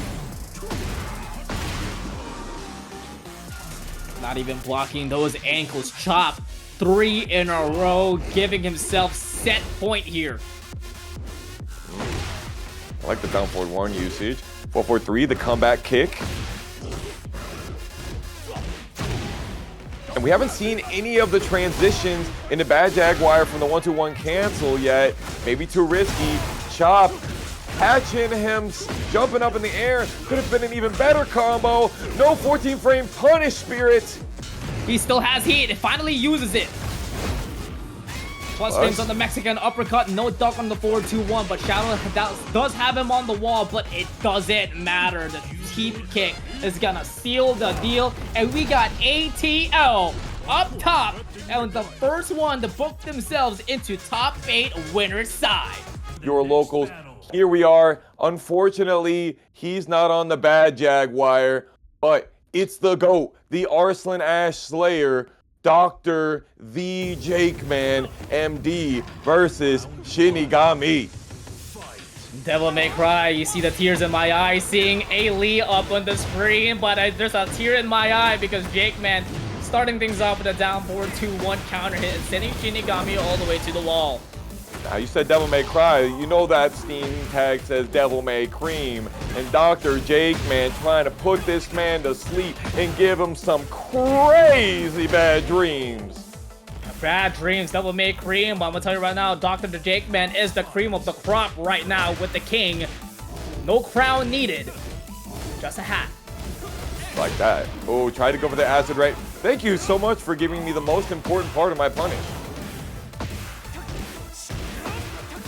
Neutral 2 immediately gets low parries, but Shinigami drops the low parry combo unfortunately and gives JAKEMAN the advantageous position, putting himself on heat with the 4-2-1 and getting himself a wall carry and double the wall break. Never mind, I cursed it. Shinigami might have a chance here. Oh, under the back 3. Okay, you need this. Try to size up rear line to be able to get the wall break. Did nothing doing. Chose not to go for the low on the end of that one.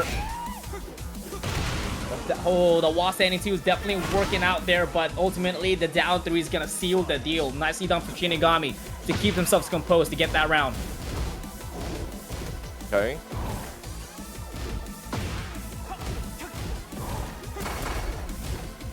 Ooh, a lot of beast armor here, as is usual for TheJAKEMAN. Speaking of usual here, double hook disaster for JAKEMAN. Forward 2 all the way to the extension. Doesn't break the wall, but slams Shinigami down instead to keep the Oki situation in his favor. Definitely working out in his favor as he gets the chain grab. Feeling a little bit royal because we are gonna cross the King's Bridge. You can call me Queen Bee. Hughes. TheJAKEMAN living that fantasy out here.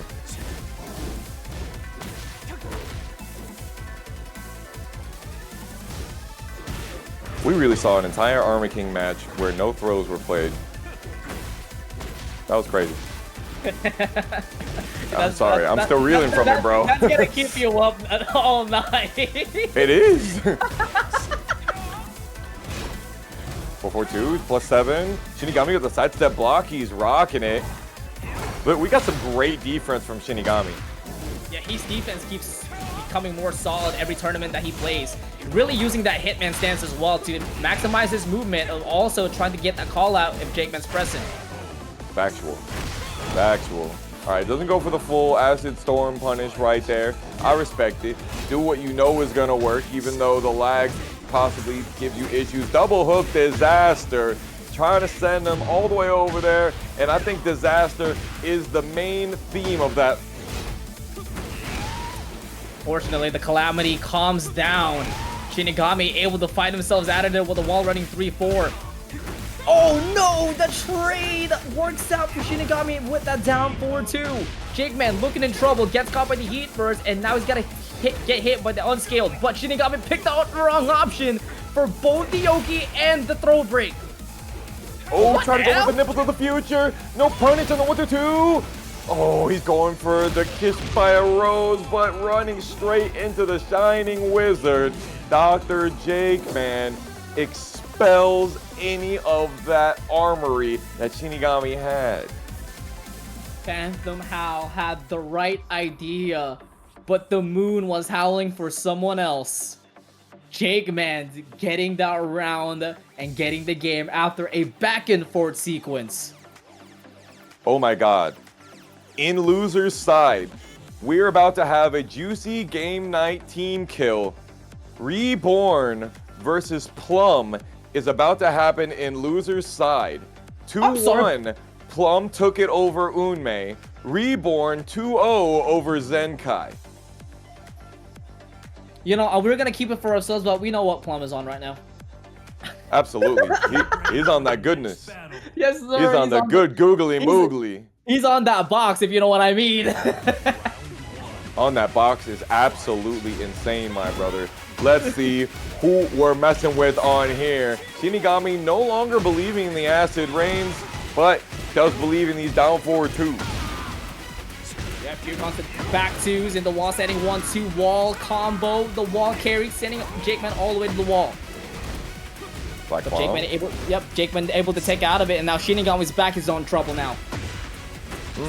That wasn't even counter hit. That's unfortunate. Is a damn shame. Jakeman making you want to duck. Ooh, the pulse blade, little bit greedy right there, Spirit. Too greedy. That low wall spot ain't gonna give you anything. Now Jakeman catches Shinigami in the air and he's able to convert this combo one way or another. Get the punish. No, he don't believe. Okay, it's fine. It's fine. Chill. Everybody calm down. Okay, never mind. Don't calm down. Low parry. No explosive wall right there. No wall whatsoever.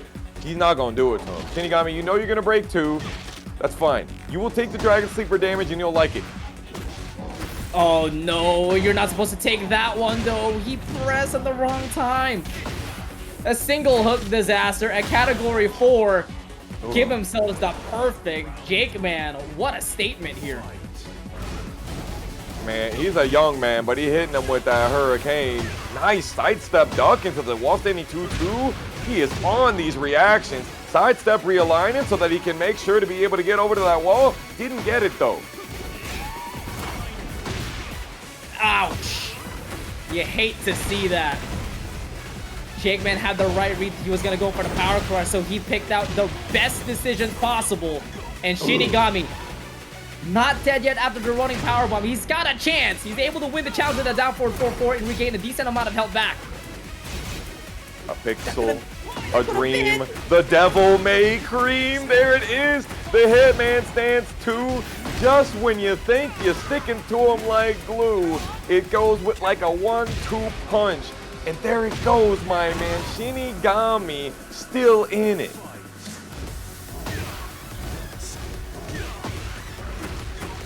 But don't count Jakeman out. Another double hook disaster counter hit for his favor.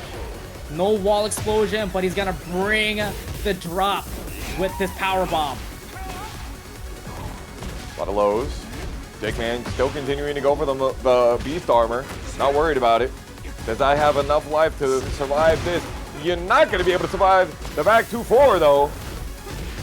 Oh no, that's not launch anymore. No. Get over there. Get your hands off me, you damn dirty jaguar. Oh, this is looking troublesome. It doesn't kill, scaling too much into the full crowd sweep, crushing both 1 and 2s, and we are going into set point versus survival point. No longer minus 14? No, that's not a 14 frame punish anyway, my bad. Get back there. No talk. A low parry. JAKEMAN has not been able to get the good walls here. Finally lets himself have a 3-2-2. Oh, you reach, I teach the doctor. Another double hook disaster and incoming. Here comes the chain grab. Can Shinigami break out of this one? Yes, he can. He still has a chance to stay alive with 20 seconds to play with all the resources as well. Here's the punish. Oh, we're absolutely ducking under that one. And Dr. JAKEMAN gets the finisher and moves on. Top 8 winners side. And you cannot sleep on that one. Such is the way we cannot sleep here at TampaNeverSleeps on our next match.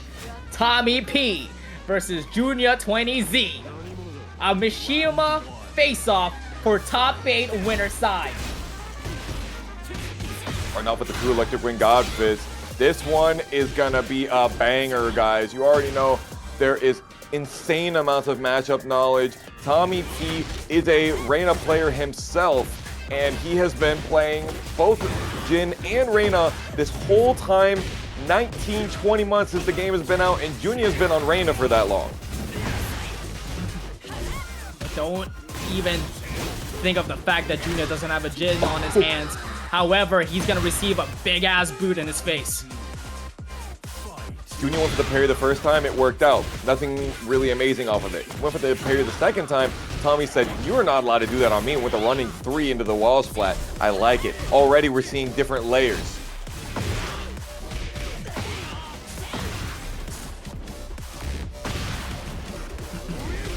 Interesting. Joonya trying to challenge it at a down forward 1. Gets caught! But wow. tommyp, these electrics, me thinking that was gonna get crushed, but it works out in his favor. But beautiful sidestep duck into the wall standing 1 punish out of tommyp. Dude, he's stuck on him like some gorilla glue. Straight up moco de gorilla out here. You can't get this man out of your hair. Oh, but at the moment, the way he's playing is almost looking like a guerrilla warfare. tommyp sitting comfortably with 2 rounds to none. Now, Joonya 20Z, how would he respond? Power crushes. Yeah. Well, honestly, when in doubt, when you're playing the mirror or you're playing versus somebody that knows the character really well, go for the riskiest option. Because they're like, oh, he would never do that. And then you get hit by it. No punish out of Stir. Joonya having his own sidestep duck here out of tommyp's playbook. Looking in trouble here. 30 seconds to play, and tommyp utilizing the heat burst, giving us a little bit of advantage, but he gets shut down quickly out of Joonya 20Z's electric, and we are going to an extended gameplay. We like that. Hey, Joonya trying to enforce his spacing again. Tommy maybe forgetting that 2-1-4 is now punishable. Risky. Sheesh.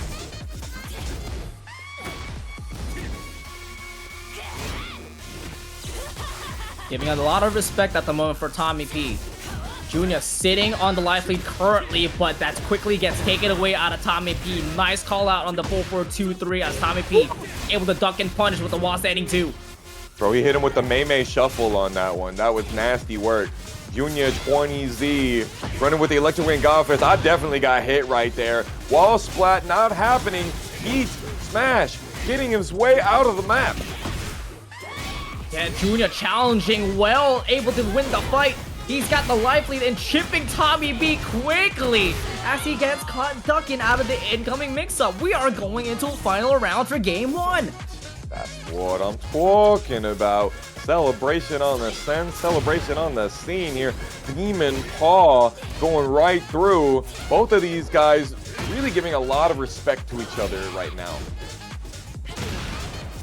Counter hit on the 4-4. Interesting follow-up. That was definitely misinput out of Joonya 20Z. Tried to challenge it at 2-1. Gets caught on the 4. Now fours. We're not trying to duck under the second hit of the 4-4-3 string, and Tommy is taking advantage of it. No recoverable life back whatsoever from Joonya 20Z. Still has heat ready to go. Needs a big launcher. Doesn't get it. The shadow step able to evade that back 2-1 here out of tommyp. Puts themselves in an engagement and quickly extinguishing with the heat dash. 10 seconds left to play, and we got one interaction on both sides. Oh my god! Chat, I'm gonna ask you a question. Did you like that? Oh my god.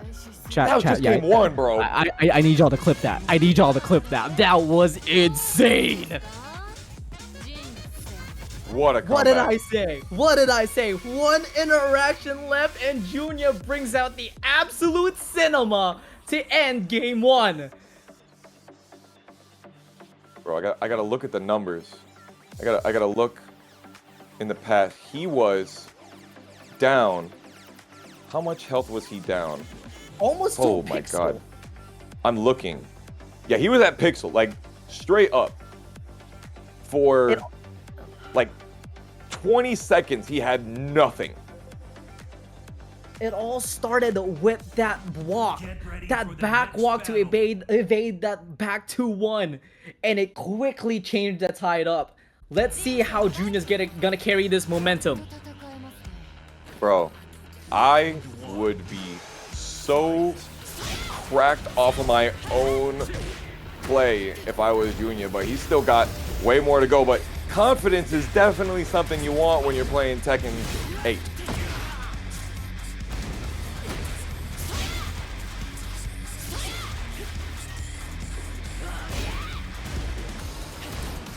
Seems like both of them are a little bit shook right now, giving a lot more respect than what we saw in game 1. I disagree. I think there was a huge amount of respect in game 1, especially at the end of that last round, honestly. Tommy just sat there and was like, I have the life lead. Why don't you make a mistake right now? And Joonya just did not.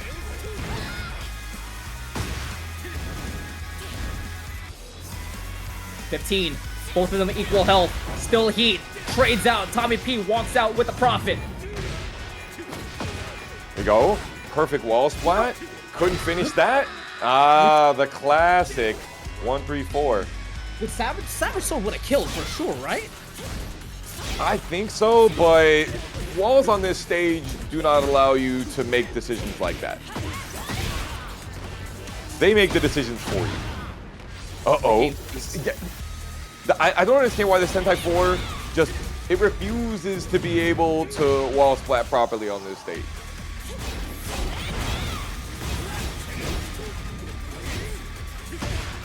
Uh-oh.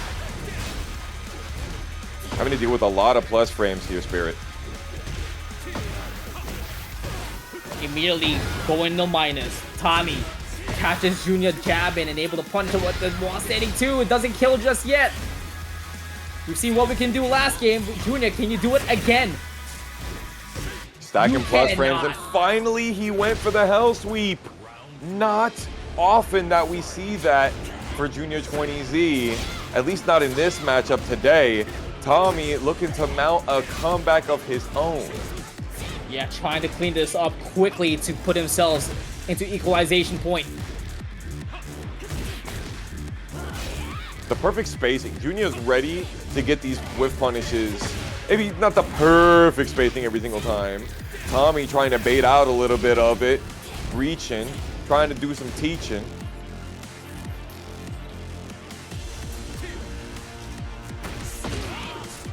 Tip range hell sweep, it immediately backs off, trying to get that keep out electric, but tommyp also putting in the brakes until he walks into the another electric that Joonya throws out. 6-7. We got some accuracy by numbers going on here. Joonya 20Z bound to land one of those electric wind godfists as we saw right there, and he's not giving up the game that easy.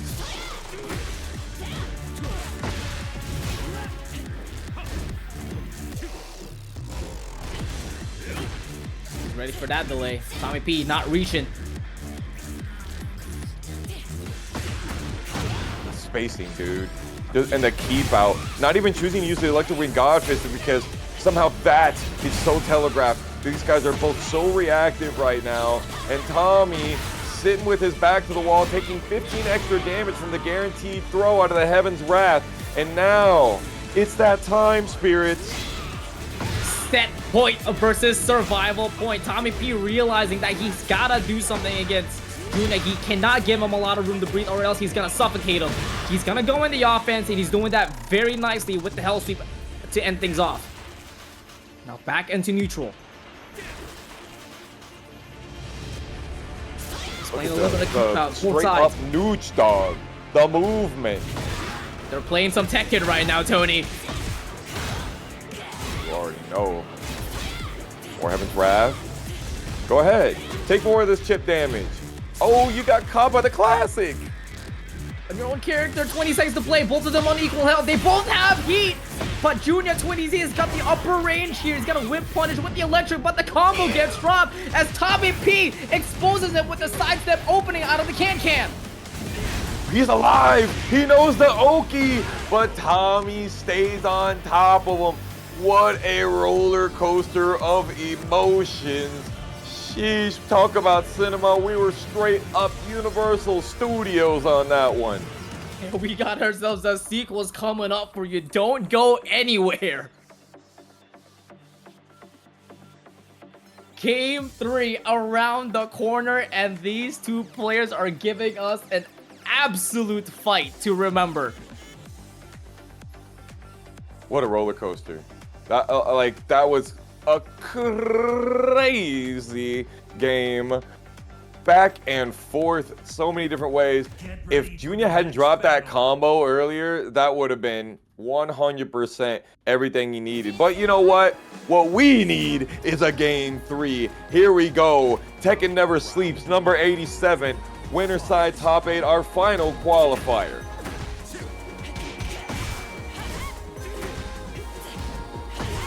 A lot of room to work with this time around. Nice backstep to get the stinger kick out of tommyp. Backdash sidestep. What are we doing? Playing Virtual Fighter out here, dog? The stair steps? Beautiful, but no reaction. Oh, Tommy tried to close things off with the electric, but instead he gets gutted out of the full 4-2. Regular electric hook fist. Joonya late on the punish, but tommyp brings on the electrified version here and finds a launcher. Big old counter hit. Gonna go ahead and of course use this M1-2 to keep on going through with the pressure. Rage art right there. I don't dislike it at all. Had to do it one time. No punish on the up 4-2 by Joonya. Statues.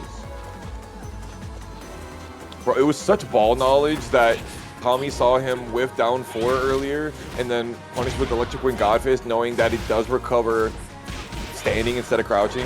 So sick. Oh, he tried to parry that as well, but a little too early. 3-1. War's Wrath right now, and tommyp is slowly getting chipped out. Gee, the micro sidestep, left block. He was already off back. He believed that he was going to be able to finish this combo off and be able to get himself 90-something damage here. The glasses and the mustache are losing a little bit of the sickness of the combo, but both in rage, both in heat. It was only a matter of time. Chaos ensued. 1-1 on both sides. Starts off with a homing mid. Joonya, another backstep into an engager here.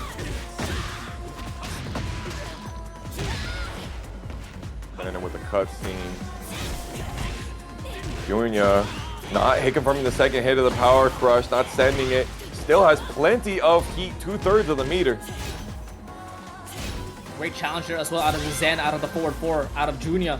30 seconds to play, his heat's running out, and I think he's gonna let him know. He gives it enough room to activate Heat Smash to apply plus frames. He sidestepped it, but he didn't believe because of the double hit on the option. Joonya still in the driver's seat, but it's back and forth. It's straight up nooch here, y'all. Could you ask for anything more? He still's got heat for tommyp. Great call out on the homing high. Punishing it perfectly with the wall standing 2. Not a lot of time left remaining, but most importantly, no health remaining out of Joonya.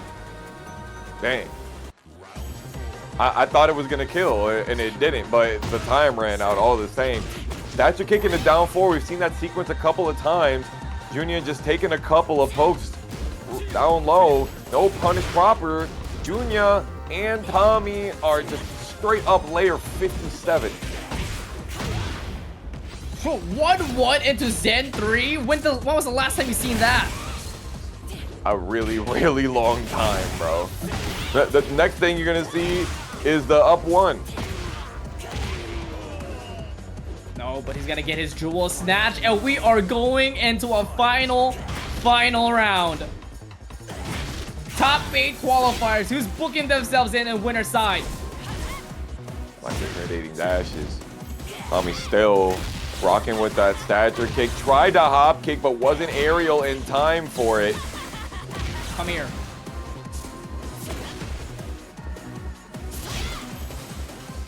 Joonya said, "You're doing a lot of blocking, my man." And now it's time for him to go on the offense. Trying to sidestep, block, working out in his favor, but tommyp having a lot of trouble trying to open up Joonya here in the most important round. I know you're not gonna do 2-1-4. Ooh! That could have been a launch. He's still got the flash punch. Still got the hit confirm. Take away the 13 great seconds remaining. Well. Another! Oh my god! He did what? The Florida hop kick on TampaNeverSleeps, but Joonya 20Z weeps. And tommyp once again back in top 8. Passes this way, yes. Gotta keep the hair going. They have the zennies on at all times. Yes, You know what I'm saying? sir. All right, here we have the not Josie resolve. And we got ourselves Pokchop in winner's side top 8. We like that. With the Josie custom as well, because Memphis Legend was a Josie player in Tekken 7. Makes sense, makes sense. Ooh, we got the blue stuff. A little bit too far away for the extra. Pokchop got the Garuda Force.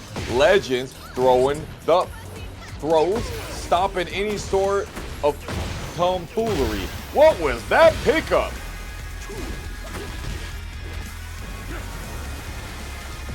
Nice break this time there. Memphis Legend, first one to activate heat. Chop still got his own, but he's gonna force the mix up here and make Memphis Legend react. What a call out there by Chop. Definitely a like juxtaposition of styles and character strength and weaknesses. But Azucena has the ability to run you down just as much as Fahkumram does. Yeah, and the way that Chop utilizes that Sabaki is perfect compared with the rest of the Fahkumram players are. Standing 4, keep kicking, guard breaking. Ooh, and you docking. Round 3.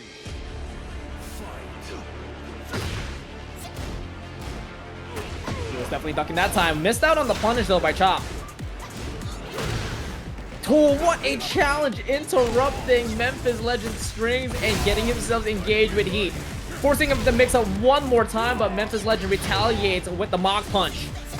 Very interesting going for the unblockable in mid-stage right there. Memphis Legends taking it right back. No, sir. And yes, you can parry from back turn. Did you forget about that? Clearly you didn't. Memphis Legends came here to remind you. Giving themselves a bubble up on the board. Another mock punch to push Pokchop away, but Pok goes right out into the offense. Uh-oh. Yo, you're so lucky you didn't get heat bursted on Ariel, just like Memphis Legends did. Little taste of the medicine that should have bit you. And then the wall hits you for that last damage. I love it when that happens, when the wall does the last 1 point of damage to kill. I didn't kill you, the wall did it. It's just like on the kill streak, there's like the assist button. There's like the assist. There's like Pokchop, Yes. plus a wall. Gets the kill on Memphis Legends. Yeah, he got 4.999 KOs. 0.001 of them to the wall. Like the small alley-oop possible. But Pokchop looking pretty solid in on that matchup there, knowing when to activate Tsubaki and stealing the turn right back, and also doing the great amount of mix-up when it comes to that ROM stance. Absolutely. Hey, AAK0924 telling me Fox Heat Smash is 5 damage for wall, not 1. Thank you. I learned something today. Ah. Extra 5 then, but speaking of extra 5, add a little 0 in the end because Reina coming in with a $50 direct contribution for the match. Reina making a total of $82.50. That's what I'm talking about. Chop, you know better than to try to punish running threes. You're basically having one that is also unpunishable. Chop, chopping down with these mix-ups. More hips, less shoulders, you're damn right. That's what I'm talking about. Thanks so much for the subscription, my friend. Hope you're enjoying Tekken Never Sleeps. Oh, weird Fahkumram leg issue with that combo. Many such cases. We're ducking under. Caught you trying to do the option that wasn't the mid because I interrupted the last time.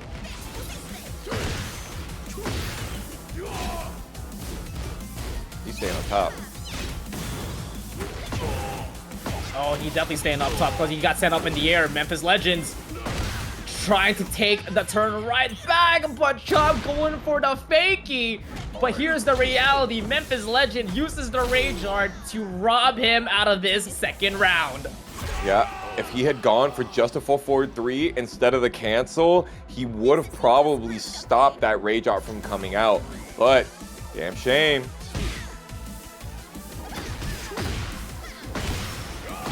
Sidestep 4.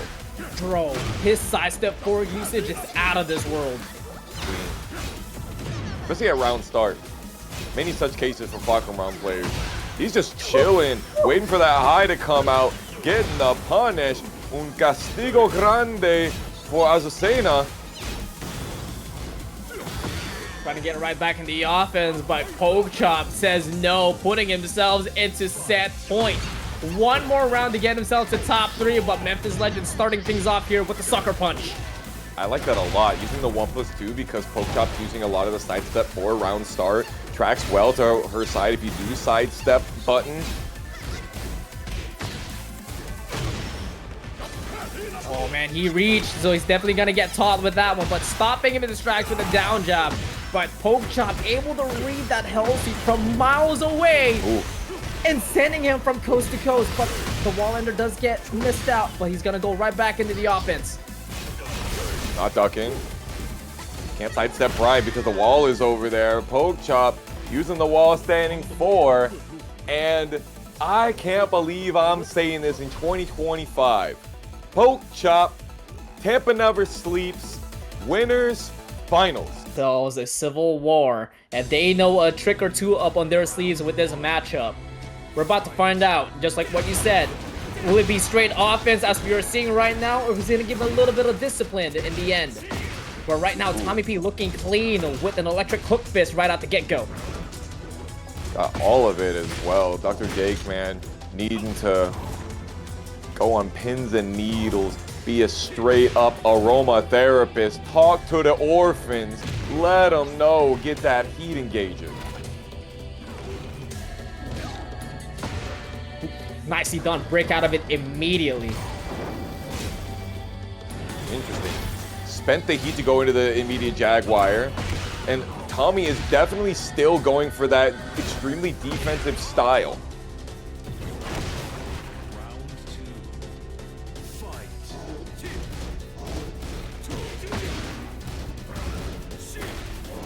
Ooh, almost got the down forward 2-1. tommyp got the life lead yet again, but Dr.TheJAKEMAN has been doing really well at keeping his composure. Oh, but you can't keep away from the electric wind Godfist. And Proxy, appreciate you from becoming a member of the YouTube TampaNeverSleeps community. The one and only TNS's own, the God Proxy. Giving some love on the other side. Much love, brother.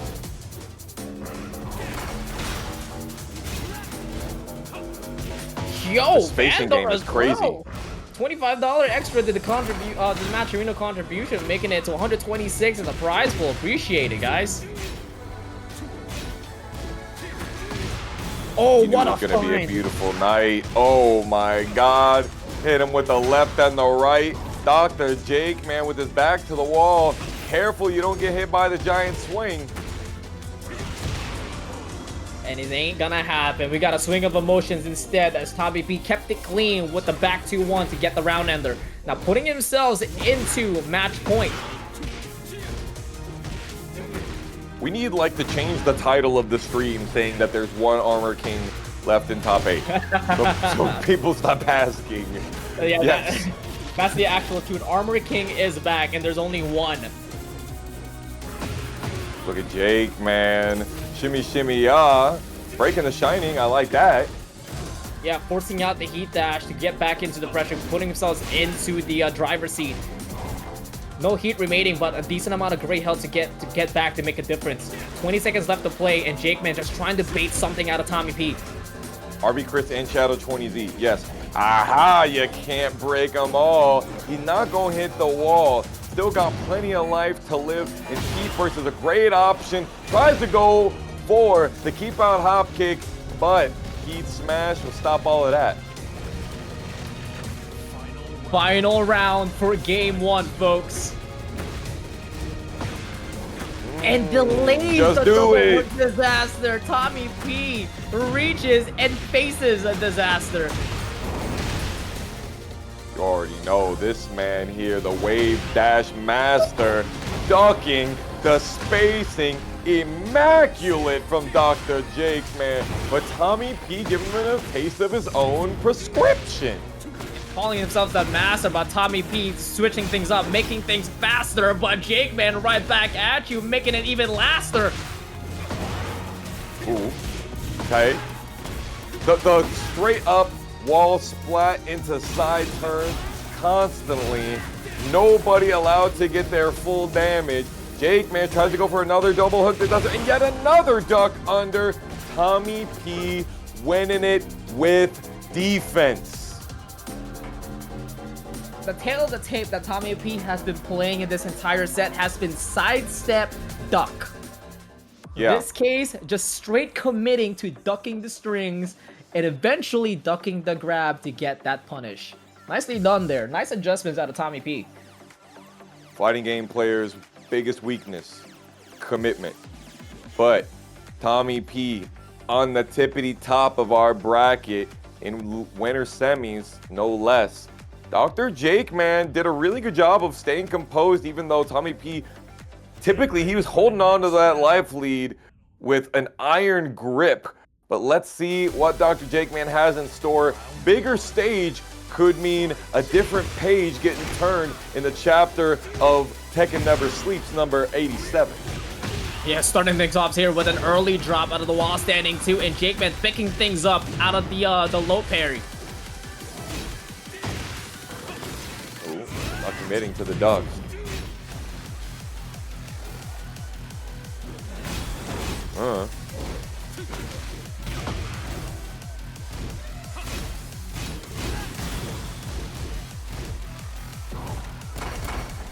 Nice. JAKEMAN still using the muscle armor so well. Up, able to react it. Scourge. JAKEMAN knows. Oh, he's able to heat things up as well. Goes for the chain grab. tommyp, you got one chance. Going for the neck breaker into the twist them up. We're gonna take you for a ride.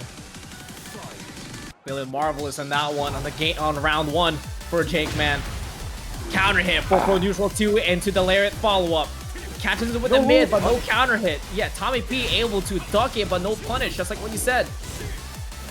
Nasty. That was crazy. tommyp must have had a blip on the ISP right there, but straight West Coast to East Coast energy, the Florida hop kick.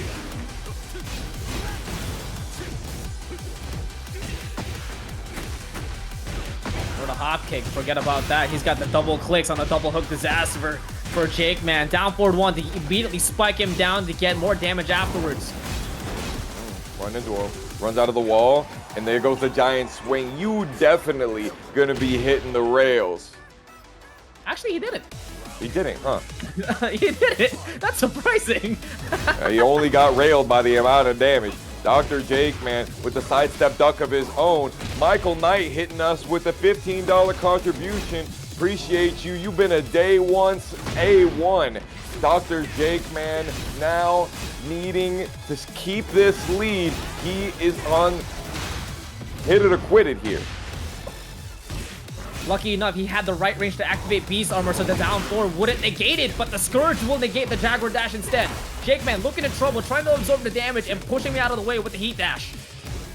25 seconds left to play. Now tommyp looking in trouble. Oh, Loki, I thought that was a counter hit. Dr.JAKEMAN, stay sweating the small stuff with the jabs and the down 3. When the last hit is breaking your metatarsals, that's tragic, dude. Yes, sir. Yo, I want to give a...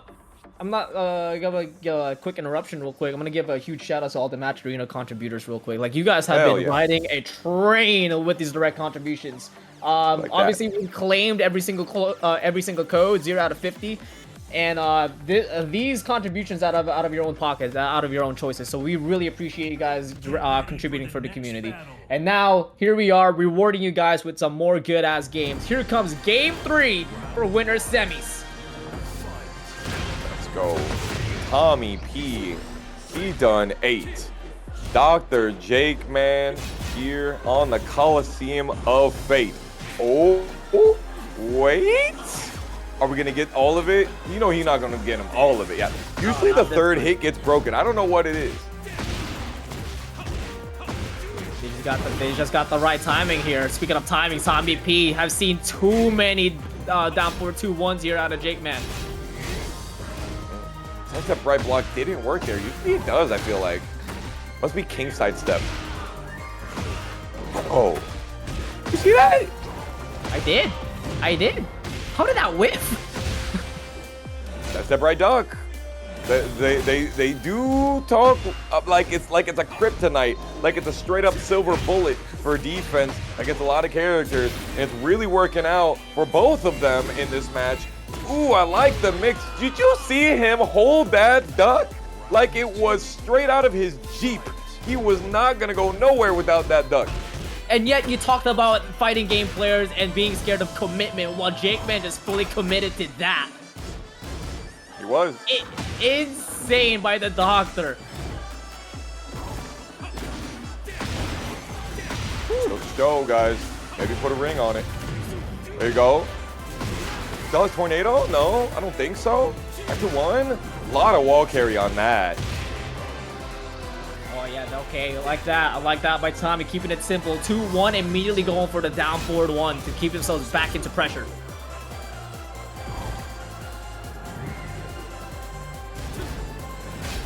Man's playing Tekken 7 out here with a quadruple Korean backdashes. You know Dr.JAKEMAN not gonna put up with that for too long. Oh, docking? Docking? They have that. And running powerbomb to finish it. Powerbomb. Rushing the magic forward 4-4 neutral 2 and absorbs the back 1-2, and JAKEMAN converting it into a launcher and putting themselves into set points. The Wave Dasher Coliseum Clasher, SoCal Suma's own Oni Dr.theJAKEMAN, owning Tommy P right now, but it ain't over. Absorbs it one more time, gets the elbow breaker. Down 4-2, down 4-2 again, but Tommy P not pressing on the second part.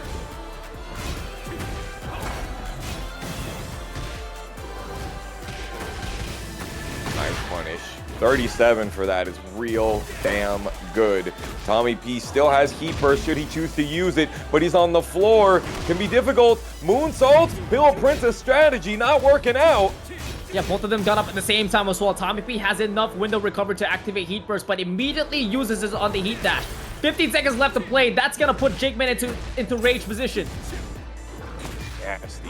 Oh no! And he gets right on the 50-50 with the throw. What you ducking, foe? Dr.theJAKEMAN, crouch dash and on you. Triple arm breaker, no. The reverse DDT. And pun definitely intended. That's gotta sting. 300 seconds. 300 seconds. Go watch some sumo. 600 seconds. You know what? You deserve it. How do you untime out? That's how you start things off with a deadly edge. That's how you untime it out here. Shinigami clocking in this matchup against RB Cris. But unfortunately gets caught by the second part of the down for the 1-2, but RB Cris not getting the 12-frame grab follow-up. Oh yeah, and we're breaking the floor. Yes, sir. That means we're getting even more of this combo. Ooh, not quite right on the tech roll, Oki, but I respect it. Tony, how minus on block is Heat Smash? The Armor King Heat Smash? Yes. I fear I didn't lab it. I apologize, brother. All good. Chat, help. RB Cris and Shinigami running those counter hit launchers. Can you imagine doing 4-3 into 4-3? Nasty work. Not enough people getting caught by it. We learned today, breaking off the turnbuckle, looking like Venom. Bro, 4-3-2 might be Armor King's goat string extension. Like, I'm not even joking. It can pick up so many ways. Chung in chat letting us know Heat Smash is +9 on block. You basically same situation if you're in a heat engager. Oh, Stone Cold Stunner. We like that. Cracking a cold one here for you guys. RB Cris bringing up the heat with the down back 2 extension. Can't get caught by the Kippa, but Shinigami was not ready for the follow-up, and RB Cris is going to take advantage of it, saving himself in 2 rounds to none. I really want to see Shinigami use the punch parry on the down back 2-1 string, because that's going to really make RB Cris mix it up a bit. I like what I see with these combos, though, already.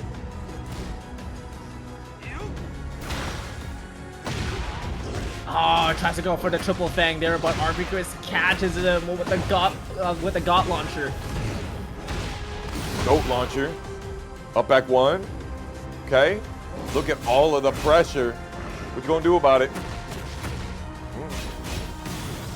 No dog out of the 4-2-1 there. Armor King does not have an extension out of that string.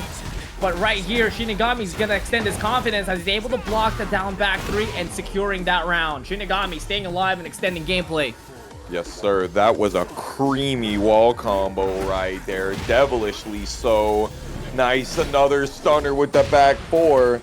Ooh, the bastard rush. Delay into the counter. Guarantee for some more. I gotta find the real wrestling move name for that one. I know it's from Kenny Omega. I don't think it's the One-Winged Angel.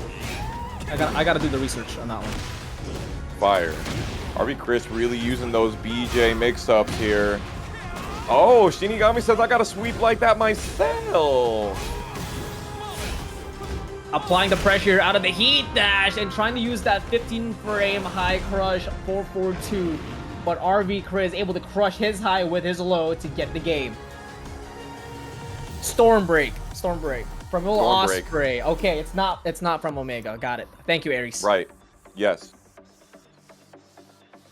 Stormbreaker. I'm feeling good. Lord have mercy. I know you'll Armor King. Our savior. He's back.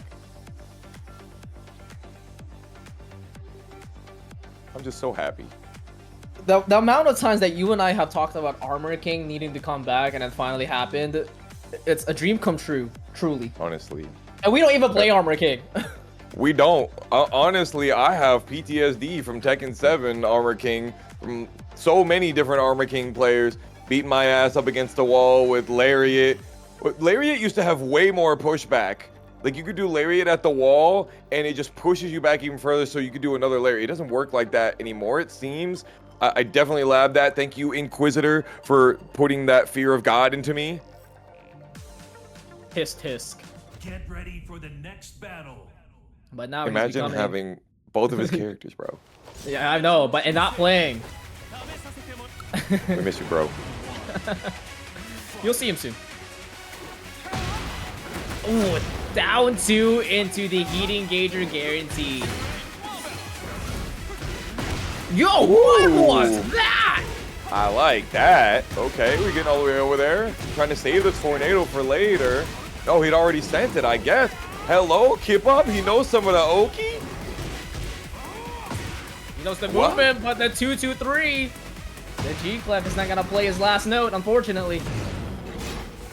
Got the Bandito snatch there. Oh, down back 2-1. Lariats. We got more of that? Just Sandy. The Just Sandy. SoCal Slammer. Brother Just Sandy, thank you so much for the raid, a party of 18. Much love. I hope you had a great stream. I hope you had enjoyed Battlefield. Heavy in a Battlefield right now in loser side top 8. Shinigami now really putting on some pressure into RV Cris. And it's looking like the matchup is not quite as much of a problem as it was earlier. Until then, RV Cris finding that 4-2-1, but no wall splat. Interesting.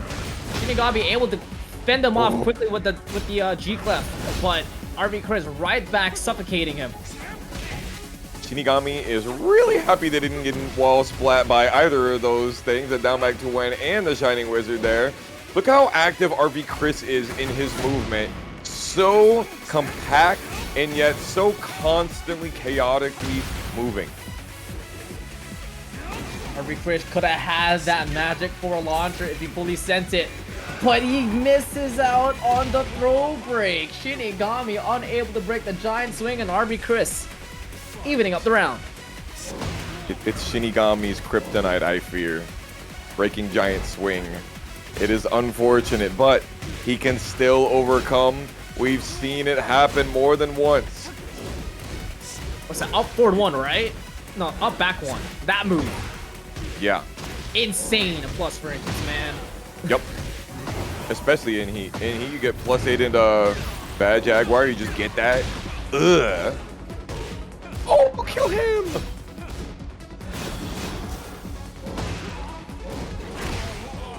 Oh, Daki. man. Into the SCS. Stunning Shinigami because RV Cris now on set point to eliminate Shinigami. But he's not going to go down quietly as he's going to make some noise with the down forward 2, sending RV Cris all the way to the wall. Oh, he did. What? Hit him with the counter hit, down back 3. Combo was free, and he finished it off with another launcher. Picked it up. Look at the pressure. Great step. I love that back sway right there. That was MVP styling, but he didn't go for the 4-4-3 to be able to get the wall. Staying down, using that Phantom Howl to get him off of there, but Shinigami unable to break the throw once again and gets caught by the Exploder. RV Cris catches him pressing and eliminates Shinigami out of the tournament. Is a lab monster, and we're about to find out. Shadow20Z will be sticking out with the AK, and Princess Ling becomes Princess Lidia for top 8. That's what I'm on right now. Let's go. Shadow giving us what the people need.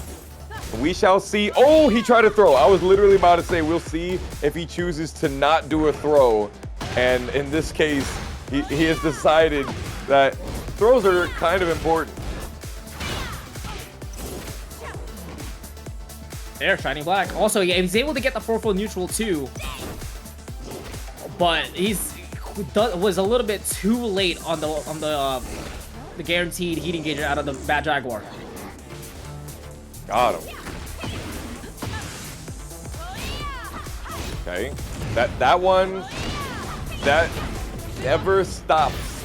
And no matter what matchup, that homing button, it don't stop being good.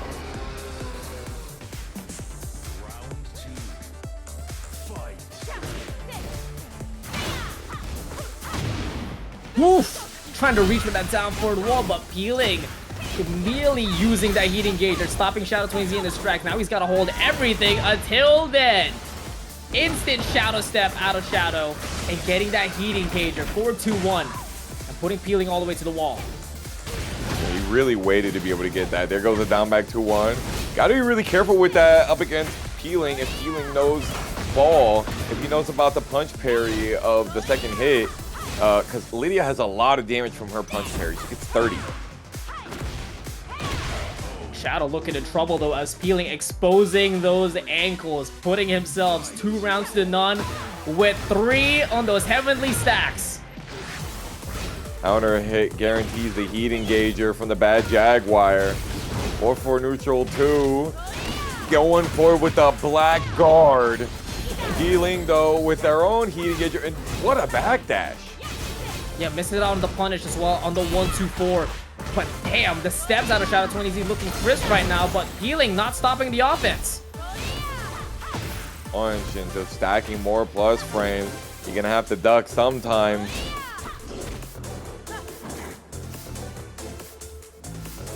Seconds to play. Armor King Shadow has range on hand. Interesting 3+4 there. Definitely Rage Art. You have no idea what this wall is gonna do.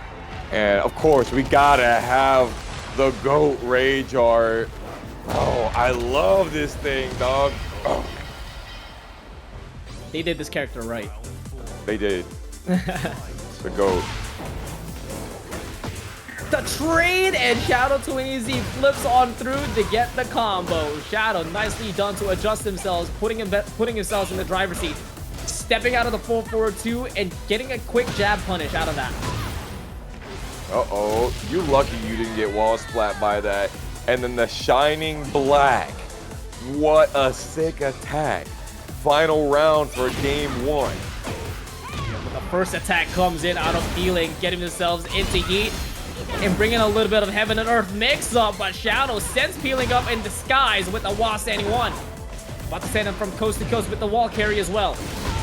Bro, I never committed anything harder in my life, and I've been married for 8 years now. Lord have mercy. Shadow with the jab, finally stopping peeling from running those plus frames with a homing option, but he's not gonna stop doing it. Oh, that could have been a huge whip punish there. But the homing is gonna catch Shadow's step in. Peeling survives game 1. He's doing more than surviving. He's thriving, honestly. I don't know what to do about this button. This QCF3, this homing option, it is too good. It's definitely caught Shadow 20Z multiple times there. Was definitely like a kryptonite. Sorry, kryptonite.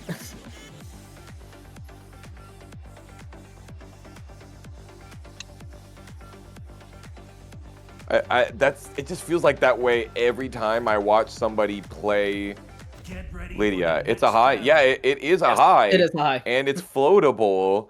So you would think that, like, you know, keep out jab is something that you would use in the playlist, the playbook a lot. But I'm not going to sit here and say that I know, you know, high level gameplay and the intricacies that these guys are using But I feel like, you know, we saw some good keep out jabs from Shadow that got some floats off of that string. So maybe it works out for him more. And of course he has giant swing, so that's gonna catch the aerial options even more. Peeling is about to jinx up Shadow20Z with this custom real quick. Putting himself into the wall. But great block and punish out of that low by Shadow.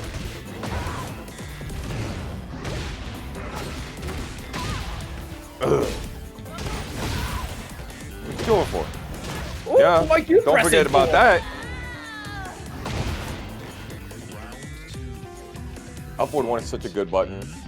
The homing option, like honestly, Armor King, so good. Okay, Blackguard Rush first hit, getting blocked, and we getting some good punishment.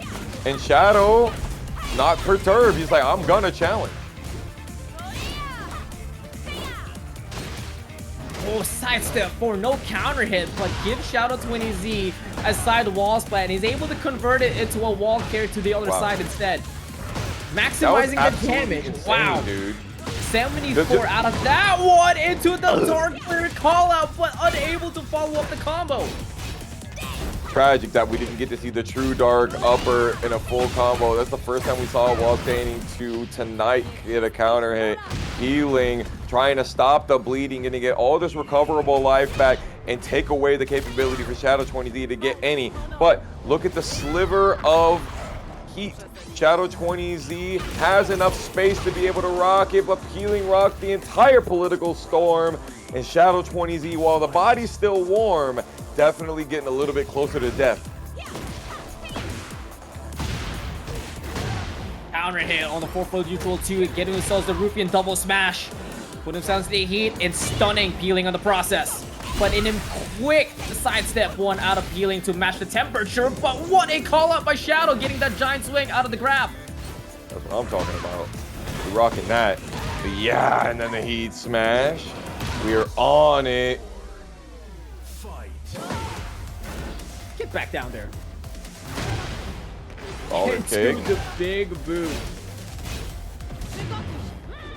Nice sidestep into the double black jaguar elbow. Doesn't get the right combo. Quite unfortunate, but both of the characters still have heat. 3 banana bunches for Peeling. Oh, and Shadow20Z thought he was gonna go for the high, so he got caught ducking out of that one. He was definitely ducking out of the homing high at that time, but no punish for Shadow's plate. Yeah, real unfortunate for both of the players, honestly. I think Peeling could have gotten really close to killing with the 3 stacks.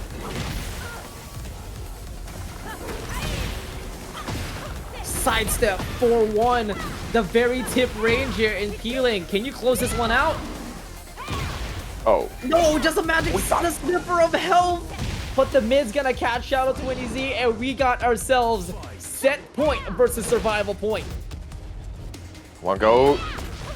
Shadow, I believe. I'm not waking up backwards for that. Look at him ducking. You're not gonna get me with giant swing. Shadow was like, damn. He knew what I wanted to do. That's crazy. Looking in trouble now, folks. Peeling. Endless pressure here on Shadow, but remember what time it is. It's always Shadow time. Let's get over there. Oh, doesn't get the blackjack combo. Unfortunate wall carry, and unfortunately we do not get a game 3 of Peeling versus Shadow20Z on my left hand side. Well, we got our eyes up front. Winners final. SoCal Zone JAKEMAN versus ATL's Pokchop, and he's gonna start things off here with a forward 1+2, get themselves engaged. But Pokchop trying to get a little cheeky with that load. JAKEMAN able to scout it out and punishing him, taking away 40% health away. Ooh, and we got $9 from Jackson Betta in our Matcherino to get us to the cool 150 mark. We like that. Thank you so much, Jackson. We appreciate you so much.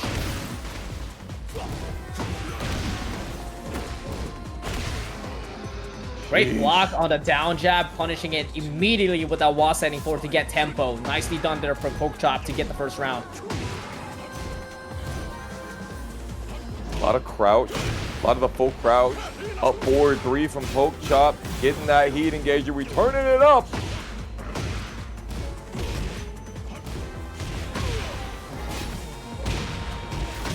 Oof.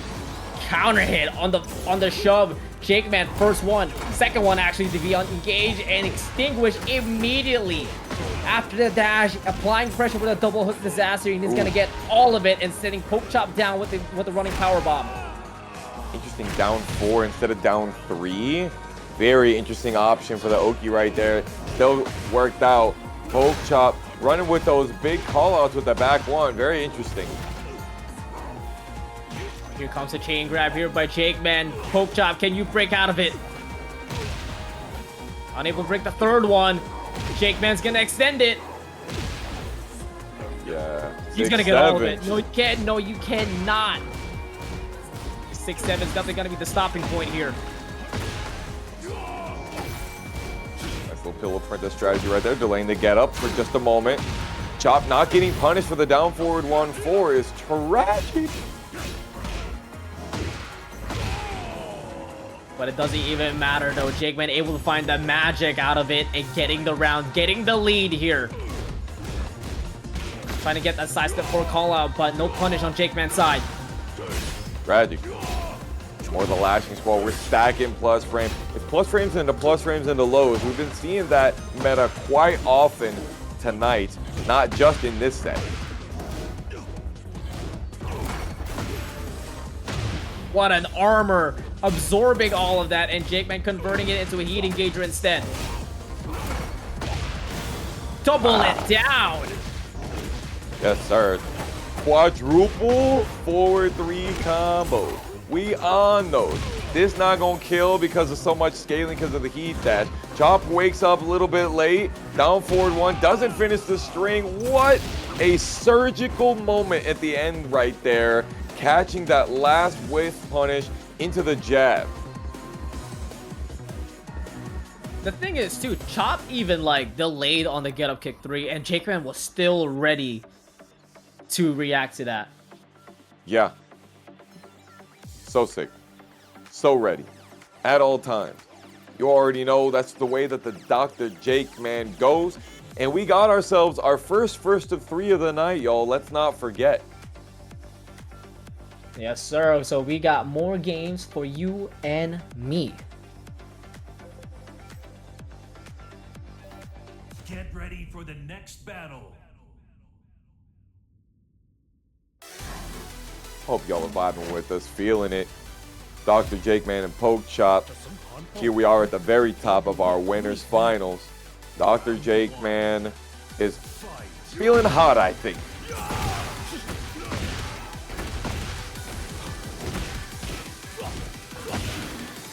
Right now, Chop is trying to send him down to the freezer, trying to ice him down quickly to get the tempo right back.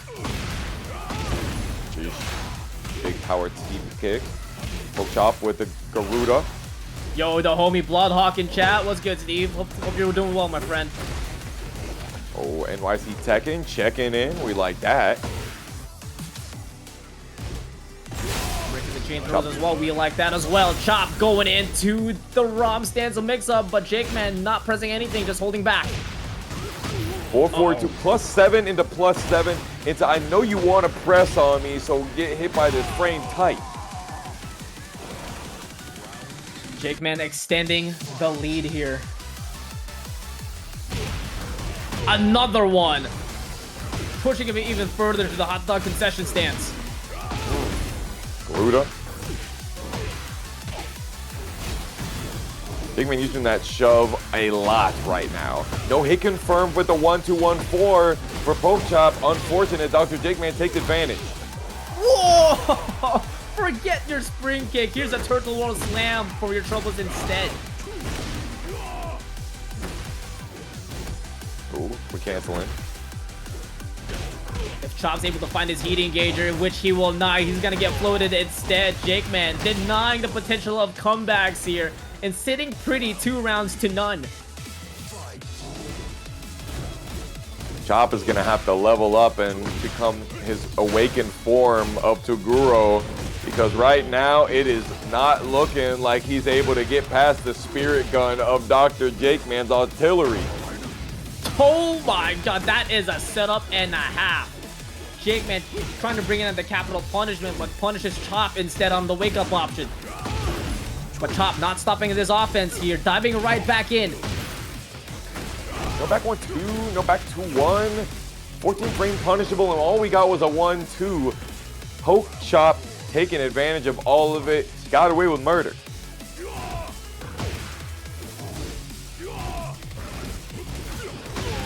Woo! Can't try that on me. Can't try that on the doctor. JakeMan keeping it simple. It's finishing it off with the heat burst, giving themselves a little bit of advantageous position. Trying to go for the Jane grab, but Chop able to break out of it immediately. But does get caught by the toe kick into the DDT follow-up. So good at conditioning. Oh, you don't want to duck? Fine, chain grab. Oh, you do want to duck? Fine, DDT.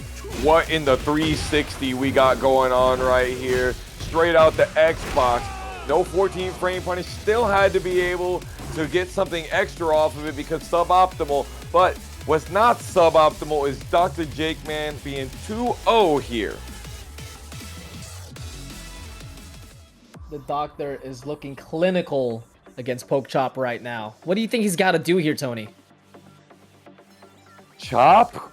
Oh, that's tough, dude. We're talking about JakeMan.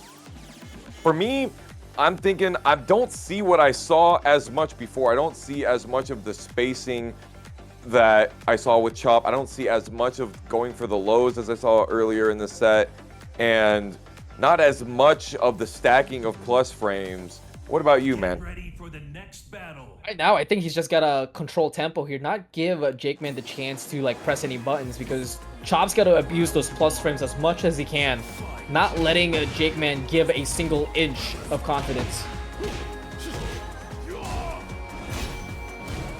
Because to be fair, like a little bit right now, he's playing a little too compact against JakeMan, and I feel like that's something you cannot do against him.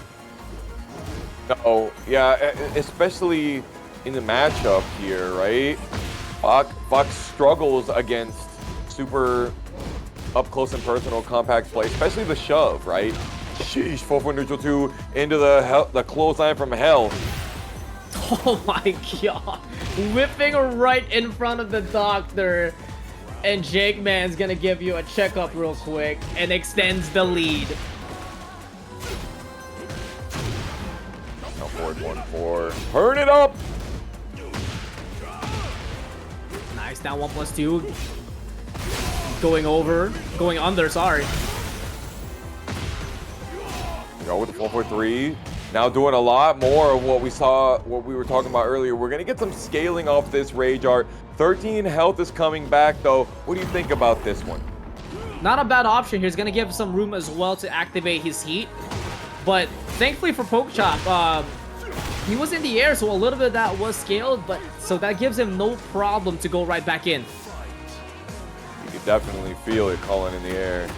And he just let it rip. Down 4-2-1 from West Coast to East Coast, from SoCal to Atlanta, from me to you.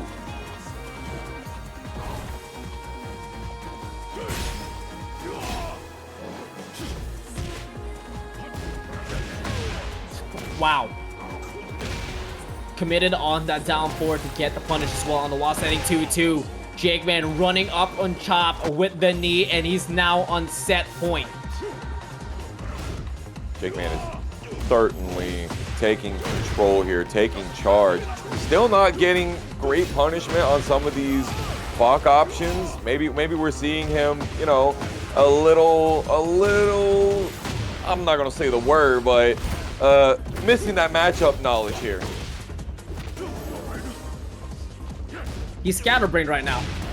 That's exactly what it is. And just like that, JakeMan's hip range with the shove. He's able to connect the 4-2-1, converting it with the heat dash. Drops the combo to get a little bit of reset, but Chop able to activate themselves here. Well, I'm certainly activated right now. What a shimmy from Dr.TheJAKEMAN. He's got so much fun in Tekken 7, so you can wait. And you were right, Spirit. We got ourselves Lidia with peeling, not the Zafina that he played in losers quarterfinals, and our last hope to see the GOAT make it into Grands. Armor King played by RV Cris. Oh, but at the moment, a quick stop there for peeling, getting themselves an instant round start engager, suffocating RV Cris immediately, but the bad Jaguar call out. Getting that green miss on peeling to get the giant swing guaranteed. RV Cris teaching me some stuff here. First time I've gotten to see it get punch parried into the guaranteed scaling to show us that it's going to give 54 damage. Speaking of 6-7, keep the spaghetti on these combos, brother. Nope, it is what it is. Sidewall saves lives, and it definitely helped out peeling on that start. Started things off here with the old God button. Down forward 4 for RV Cris to get first blood. Uh-oh. Yup, guaranteed walls flat. Sidestepping to be able to realign. This is going to do a lot. Need some heaven and earth. Choosing not to go for it. Interesting. Go! Instant sidestep, but immediately gets caught by the homing, and peeling still utilizing moves that tracks to his left. Catching RV Cris, send him to the wall, but thankfully for RV Cris, Political Storm will not connect. Bastard Rush didn't rock it right there either. Unfortunate. Tried to go for the down 1-4. Still 10 frame punishable. Healing is... He is a veteran at dealing with Armor King. And this version of Armor King, while very different, is still very much similar to the Armor King that we've always known and loved. Yes, sir. And that we all know and love is getting thrown off the balcony as the Polish Prime Minister making a statement right now. Doesn't finish off the political storm. They want to keep up the pressure, but RV Cris getting that sidestep into the hop kick power bomb slam, breaking the floor and maximizing the damage scaling. Dude, that could have been it. He didn't believe. He did not. Why would you not just throw the second hit? Well, I guess you could wait for peeling to try and throw out the punch parry. Do we think that peeling has labbed like that? I don't think so, if I'm going to be quite honest with you, but RV Cris catching peeling up in the air with the Bastard Rush converting into Tornado.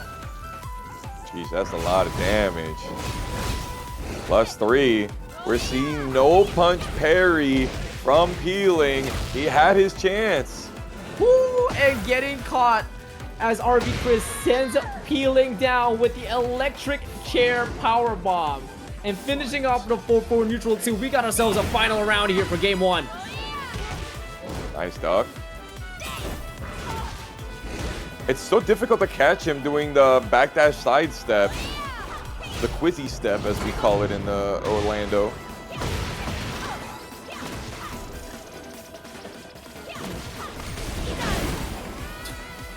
RV Cris not beating out these options here that peeling's throwing out with heaven and earth, but peeling bringing in the tornado with that political storm to get first game. All right, y'all. Break out the pyrotechnics. Write up them signs about completely unrelated video games that have nothing to do with the event whatsoever. It's the GOAT. We need him to succeed. We don't need Lidia in our top 2. We need Armor King. Say his name. Get ready for the next battle. Now, remember, folks, we are in losers semis. Top 4 is first to 3 territory from here on out. So RV Cris still has a little bit of chance here, but he's gotta make the comeback now, or else peeling's gonna ride this momentum with Lidia. Stepping. Guaranteed horse 2 heat engager. Already 2 stacks of the banana bunches. Ooh, but this combo crunches. Boom. Great ender there, keeping himself position, but peeling catches himself ducking out of RV Cris is down back 2-1. Putting himself back into the wall as RB Cris dishing out so much damage. 72 damage out of that one. And to add salt to the wound, here's a giant swing for your troubles. If only Peeling looked at the spreadsheets. That down back 2-1 would not be a problem for him. I promise you. No launch or heat engager for the down back 3. Unfortunate. Oh, but speaking of launches, here you go, sir. Asking, you shall receive out of the wall standing 1, putting Peeling back up against the wall one more time. But nicely done to break the grab. First time I've seen it broken all day. Yeah, okay. Staying frame tight. Ooh, ducking under the bastard rush. Peeling, staying in RB Chris's face, and RV is struggling to stay in control here, I think. Hold up. Starting things off here with the Stormbreaker for RB Cris, but he's gonna get caught by the political storm. Breaking that storm out of the weather here, and breaking that balcony. That is a lot of damage. You tried to do something on my heat engager. The running one is killing right now. Beautiful. Stop doing that, but unfortunately wrong combo. Catches himself ducking and Peeling, chops RB Chris's head and gives themselves a combo launcher. Extension point for Peeling. There you go. Yes, the Magic 4 really risking it all here, going through the floor. Give me some more, that's for damn sure. Back here in the Curse Caves. Peeling just giving himself space so he doesn't have to deal with the heat meter, but RB Cris does find an opening with the down back 2-1. Seen him using as much as the down back 1+2. Nice, up forward 1. Stopping. Sheesh. But diving right back in. Ooh, unfortunate there for RB Chris's side as Peeling pushes him to the explosive wall. And here comes the coast-to-coast combo. It's gonna take all the gray health away out of RB Cris. The political storm completely and totally hit confirmable when you have 5-6 different buttons in the middle of the string. Peeling now in losers finals. Hold on, wait, yo, one more. We got first to 3. You got first to 3. You moving yourself. I got mixed, bro. 2 ahead. I got mixed. You don't have enough faith. I have been doing this for too long, brother. Brother, we've been doing it at the same time. We good, we chilling.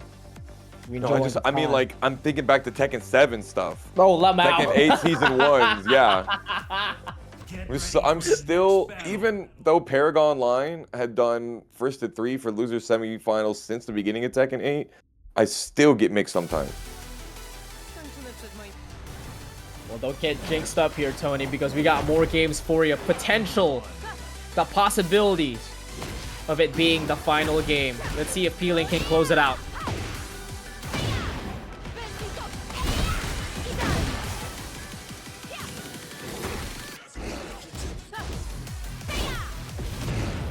Ooh, I like the side steps, especially after all these jabs. We're playing real small here until we play in big. Small buttons make your big buttons work.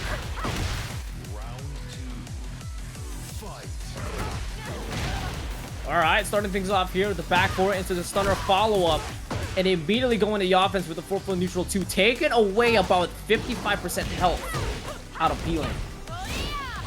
That down back 3 has some range on it, I'll tell you what.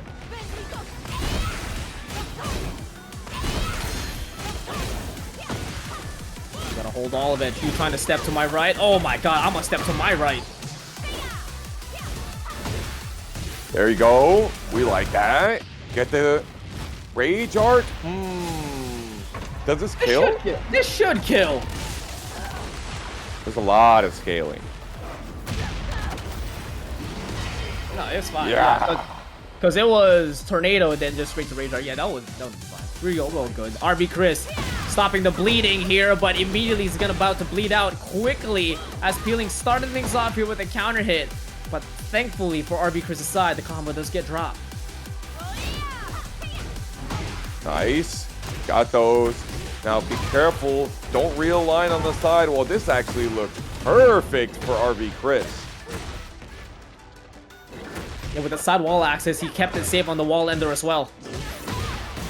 Ooh, and catches him ducking out of the 4-2-1, but the heat dash ruined it. That might give Peeling a chance to stay alive and steal this round. Just keeps trying to go for the low drop kick. Not working out. RB Cris now has to deal with Peeling. Luckily, he peels off the wall awkwardly. That's the second time we've seen the high from the heaven and earth. And Peeling now on loser's finals point. RB Cris fighting back though, able to get himself a float combo and setting Peeling to the barricade and setting him to the other sides with that throw. Hold on though, RB Cris definitely being a little bit more initiative here on the on this potential final round.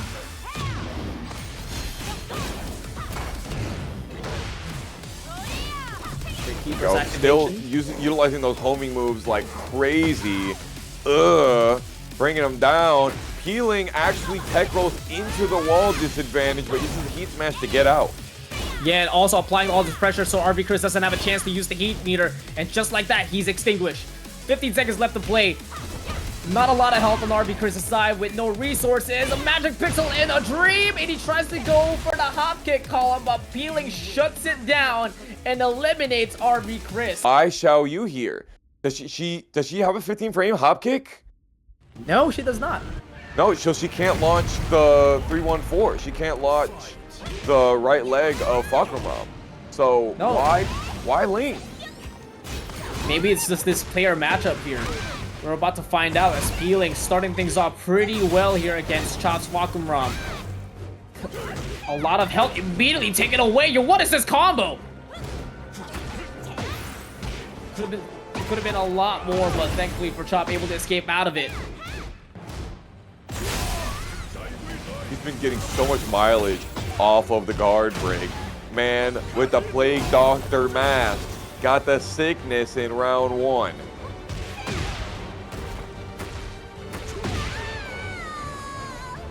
Wakes up pressing with violence to get the round. Chop didn't want to deal with anything else. Okay, plus frame. Tries to mess with it. Aerial hit, so it doesn't get the heat engager. That's a misinput and a half. If I've ever seen one, but that's not. Sidestep right, AOP able to evade out of the Garuda Force, but you can't evade out of that knee. Bro. Okay, so that's definitely a big thing. To be able to AOP under Teep Kick and Pokchop, Fahkumram's weak side is sidestep right. So sidestep right AOP even more effective?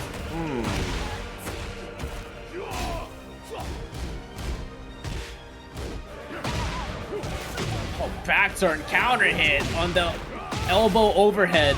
Peeling got caught pressing and still getting caught pressing, but Peeling waking up with a magic 4 while Chop's in the air, converting it into a combo and setting down the Meteor Rain out of the Phoenix wall burst.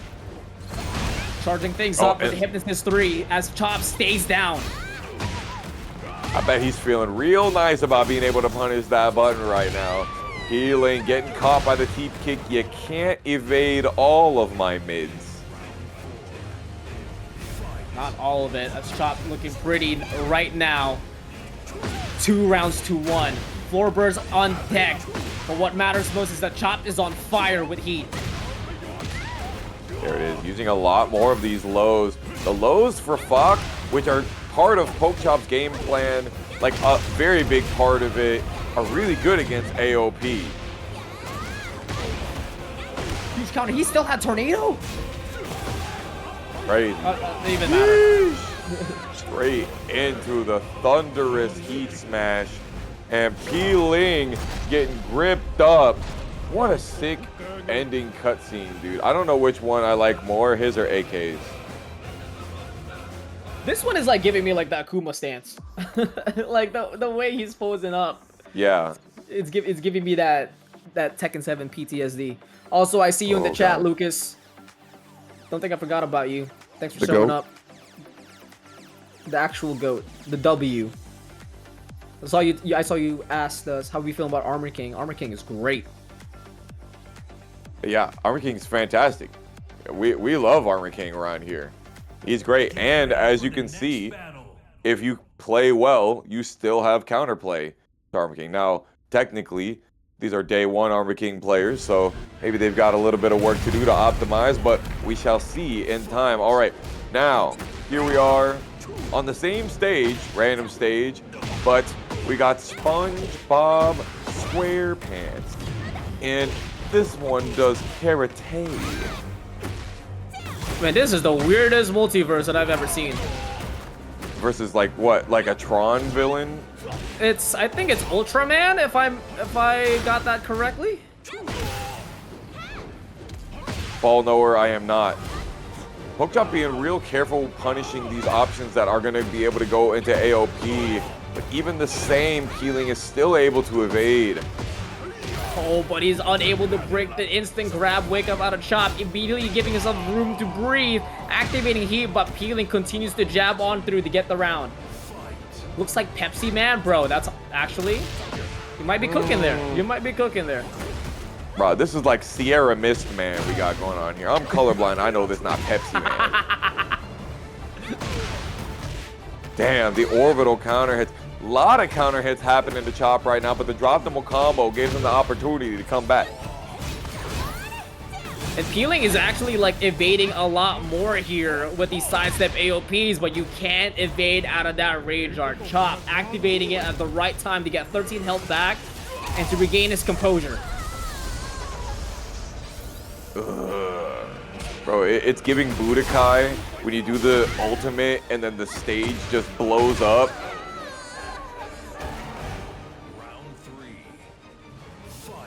It's like you see the ground being shaken apart. Pokchop getting under there, tries to go for the back one punish, nothing doing. I'm absolutely not gonna press on that string. Chop using down 4 to get a lot of those whiff punishes that are like pseudo, but Peeling sees it coming.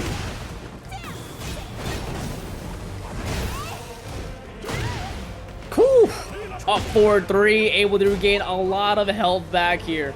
As Peeling trying to dance on him with this hypnotism mix, but Chop is not flinching. You can launch. Oh, that's actually a good point because 314 is -14, the mid, and that allows actually a launcher. Peeling didn't go for it right there, but maybe we'll remember it next time.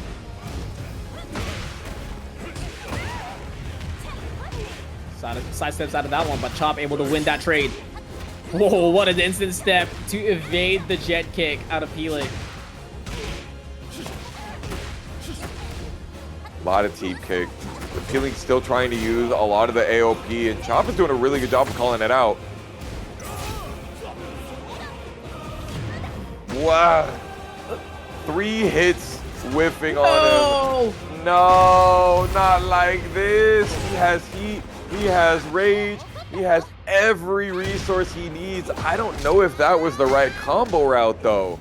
I don't think that's gonna kill either. However, it's gonna set him up in the decent advantageous position, taking away all the great health. He still has heat activated as well, but Peeling's just gonna go in, closing out the distance with a 4-4-4 to cover all areas on the wake-up options.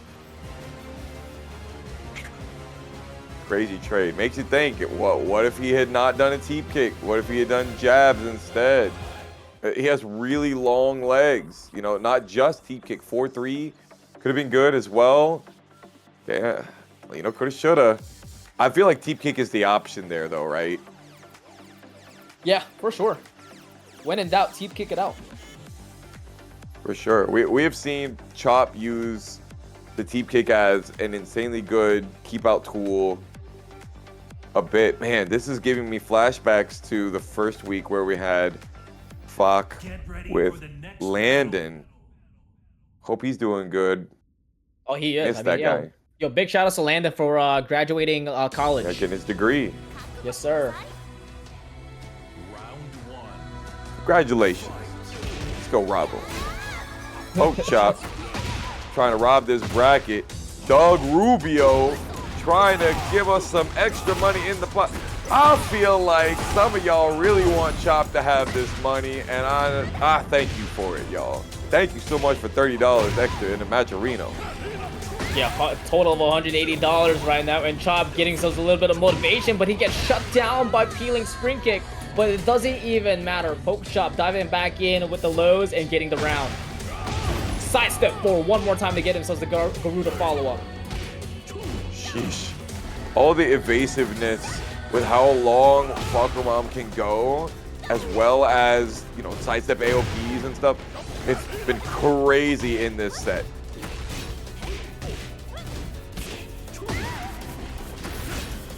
Good option as well. Good call out for Chop to go for the low to deny the Cali roll, but you can't stop that one. Healing, activating Rage Art, doing the ROM stance to stop every single option.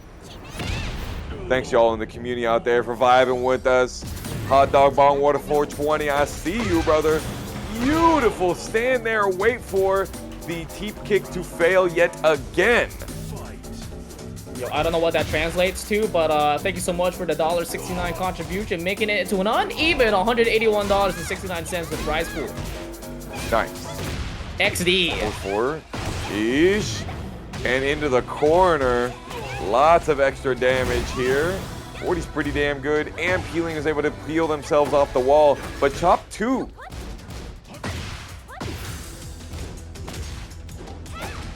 That's Mika? Okay, thank you, Mika. Thank you so much for the dono. 2-1. Working out real nice. Chop is having to relegate himself to using these 4-4-3s, and he really wants 4-4-1+2 to work out, because it's not a bad button for AOP, but it has not served him well yet.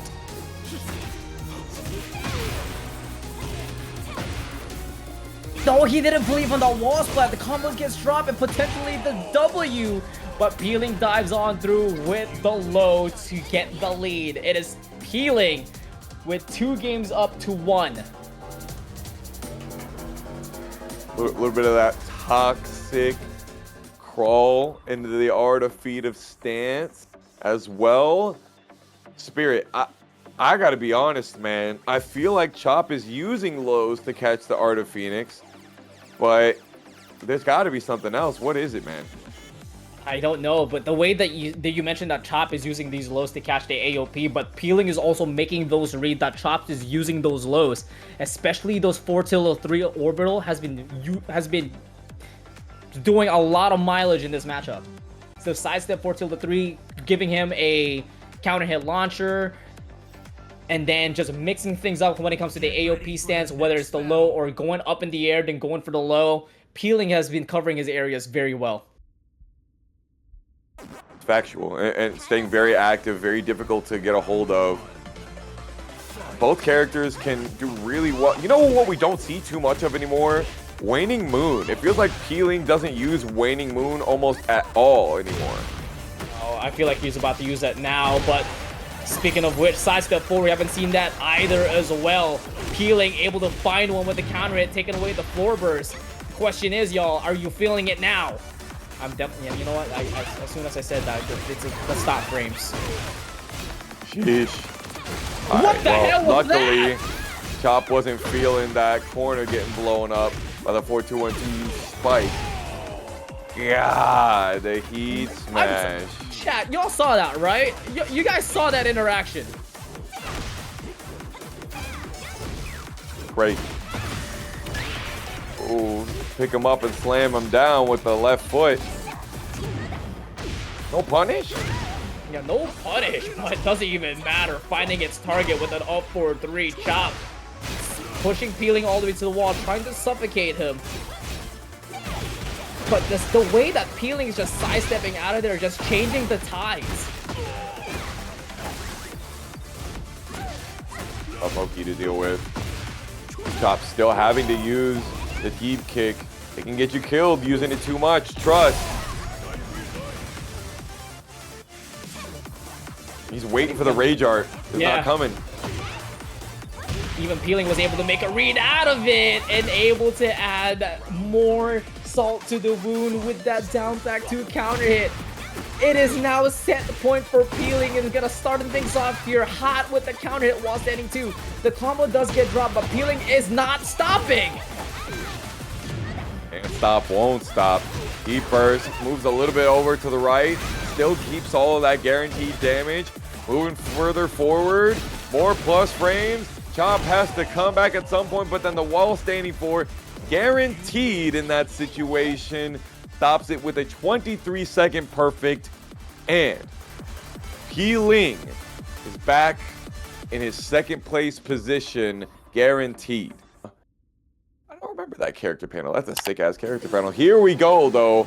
The Yakushima, perfect place for our first game of Grand Finals. Jakeman with the Armor King! Since when? When was the last time you seen Jakeman with Armor King? Never! The GOAT. Doing it for the people. You bastard. You beautiful bastard. Thank you so much. Armor King in Grand Finals, yo. That's what I'm talking about. Calling him a bastard, but he's bringing out that bastard rush into the shoulder. 3 interaction, and that's all gonna do for Jakeman. Okay, fair enough. Plus anyone too. Got a little bit of hit confirmed there. And he has all the games to play with here. There's technically no reason why he shouldn't play 3 games with Armor King and then just go right back should he end up losing. But he ain't gonna lose. He's on the go. Oh, that's gonna get stepped, and Peeling knows it and exposes Jakeman to equalize the round. Some of the things that I've been hearing and seeing out there is that his heat burst doesn't have the longest range, which absolutely could be difficult in this matchup.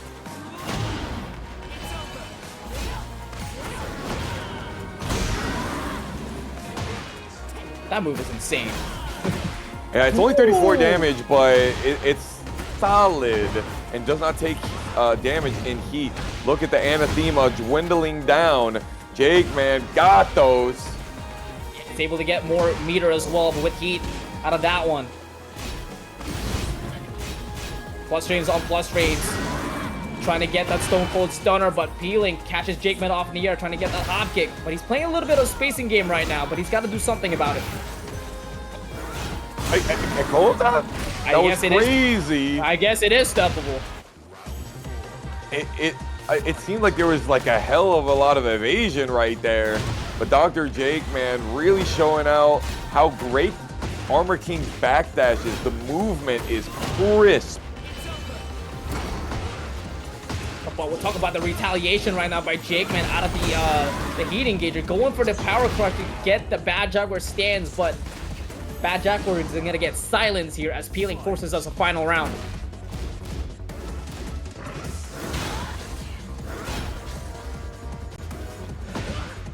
Ooh, just let it rip. The dark upper. What we eating for dinner? I got your corpse for supper.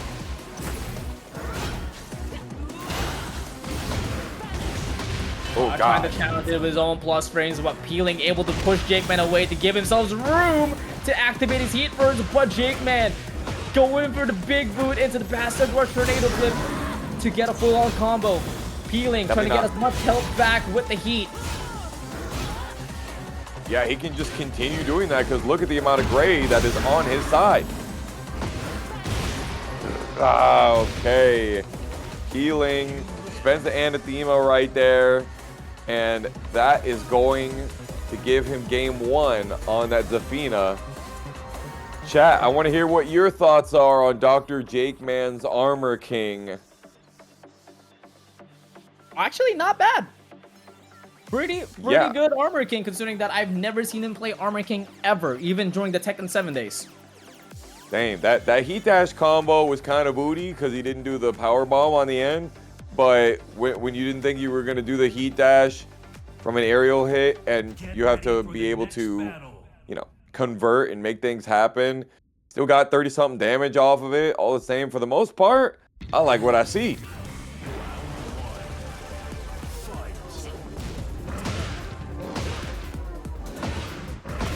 Yo, what a whip punish there by JAKEMAN. Can't be pressing buttons against him right there. He's cooking. He's locked in. Oh, and he's looking at the screen. You already know what I mean. Doesn't even go for the Bad Jaguar stance follow-up, just going straight in for the kill with the heat smash. JAKEMAN right back in the lead here. Counter hit on the down forward 1-2 into the guaranteed Stormbreaker. JAKEMAN immediately engaging himself in heat. Whew. I like the spacing I'm seeing. And peeling for the most part, he's staying on the ground. Ooh, but that throw definitely getting found. 19-second perfect. That's what I'm about. He's shrugging right in front of him. You know, it's not a big deal, but let's see if he can close it off here and equalize the set. Just a chill guy. Light work. What a block onto the Bandito snatch here. It punishes it as well, sending JAKEMAN all the way to the wall with Anathema. Breaking those. Ooh, that's a big one. Dr. JAKEMAN is going to get a lot off of that blackjack combination on the end of it. Oh, he's trying to get himself in the wake up and gets a misinput. Fragile. Yep. Very much like a lot of the Kazuya players that you see. CD1+2, you can accidentally get Rage Art instead. Tragic, bro. That is a damn shame here, but you live by the sword, die by the sword.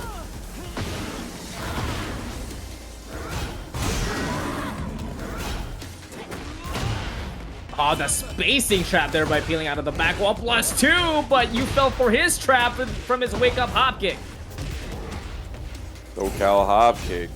Let's go for the throw. JAKEMAN, ready, healing. Still has half of his heat meter, and Dr. JAKEMAN does not want to deal with any of it, but unfortunately, it seems to only be an inevitability.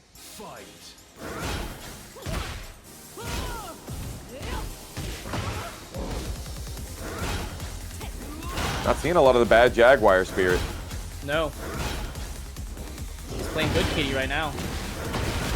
Well, unfortunately, he's going to get punished here with this rage advantage from the back 1+2 out of peeling. Yeah, back 1+2 is still that much. Let us not forget. That's not the button, though. That's definitely not the button.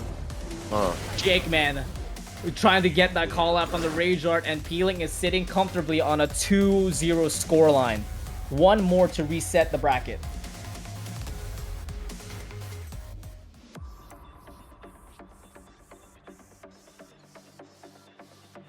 I have needs. And I need more Armor King, regardless of the outcome. I'm liking what I'm seeing with JAKEMAN. He's absolutely cooking, but we're seeing the back 1+2s from peeling really start to show a mastery of space. After that one, that Dr. JAKEMAN, he's not willing to do shove. He's not willing to do 4-4-2. He's not willing to do these brawler kicks, these long-range buttons.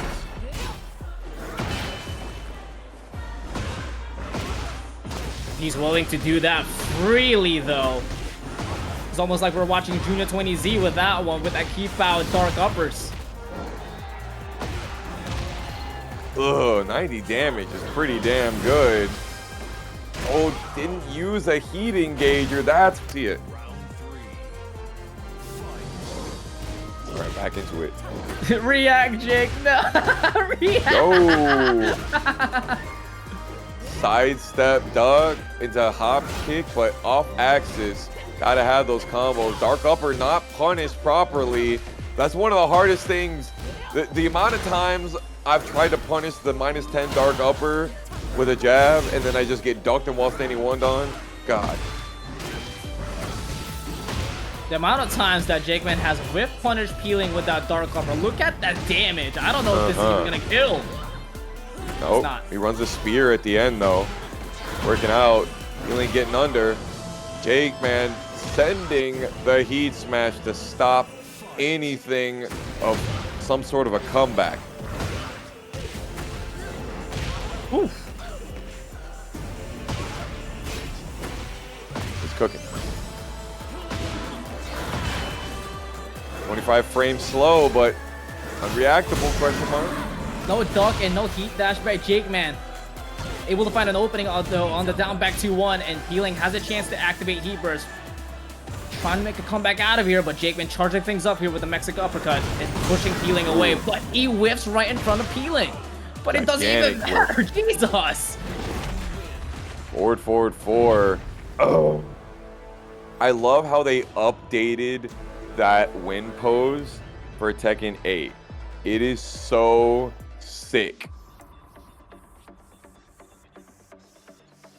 Chat, I'm gonna be straight up honest with you guys. I think the Tekken 7 outfit is still goated out of all the preset for Armor King. I honestly think the Tekken 8 outfit is a little bit busy with the amount of fur that's on the cape. So I'm gonna sit here and agree with you that the Tekken 7 fit is just right in the middle. I gotta make the customization for preset 2, the blue one, the Booster Blast custom. Yes. The JDCR custom. Get ready for the next. If you know, you know.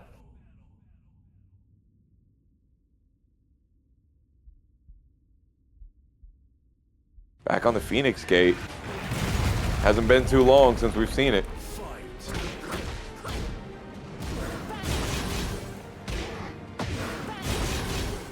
It's been a game of spacing, Spirit. Just Peeling playing immaculate keep out and Dr.TheJAKEMAN trying to get in. And it's not just with the amount of spacing, it's the amount of evasiveness that Peeling is also using with these sidestep, and JAKEMAN is having a rough time dealing with it. But back 1+2 is the absolute kryptonite in this matchup. Yeah, that sequence was dastardly. Straight up Muttley style. Dr.TheJAKEMAN is having a really tough time. He's trying to get these dark uppers, and he has gotten a few of them, but it's hard to get in on this. Peeling is losing a lot of life with these back 1+2s though. And that's gonna cost Peeling as well, because this is the amount of damage that JAKEMAN's about to dish out. Here comes the wall explosion, and that's gonna be the kill on the follow-up.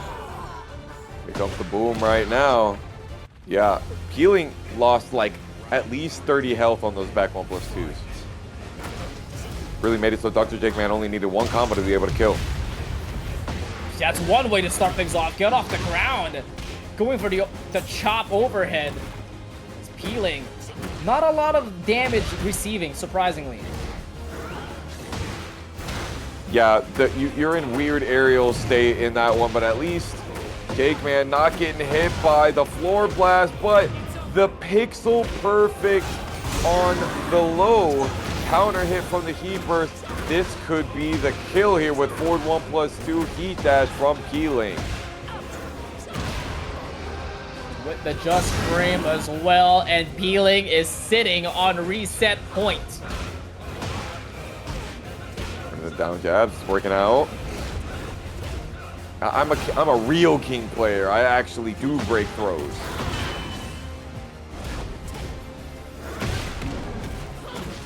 No counter hit on that back one. Peeling wins the trade. He's gonna keep it simple. Spike him down to get the guaranteed follow-up. It runs up and sidesteps out of the heat burst option, and Peeling gives us the reset. Bring it back down to 0-0. Reiniciando, we are resetting here. Now, surely we go back to the original main in this case, right? Be clearly with JAKEMAN putting the chat, okay, maybe this matchup is too hard for day one. Yeah, I don't disagree with that. Honestly, it seems difficult from what we can see here, especially since Peeling is more than willing to lose a round on his losing health with back 1+2. It's the same thing with Yoshi. Like, he'll spin out in a bunch of different situations and lose health. It's like, it's fine. This button is good. I will lose health to use this button. Now let's see what Dr.TheJAKEMAN has up his sleeve in the reset now that he has his more familiar tools.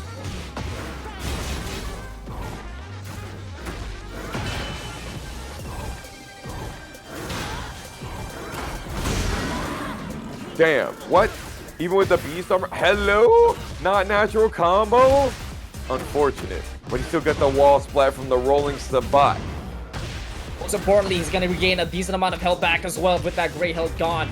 But the down for the 1-2 not confirmed, but Peeling activates Heat Burst in the middle of it instead of launching it, and that might pay the price. JAKEMAN getting first round and reset. Hey, we have Armor King up back one at home. Armor King up back one at home. Oh, respect. Difficult to get the whiff punish on that, it seems. Peeling had the read on the duck, but nothing doing. Oh, yes, sir. Look at that. We're on a boat. I'm on a boat. Celebration on the sand, and you got the GOAT, Dr.TheJAKEMAN here.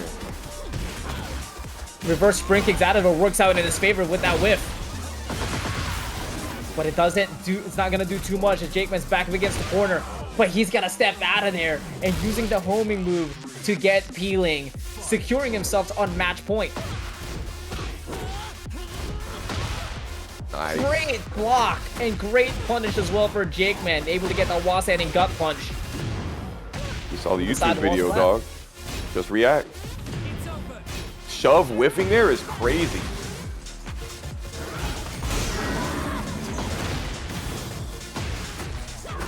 Yikes.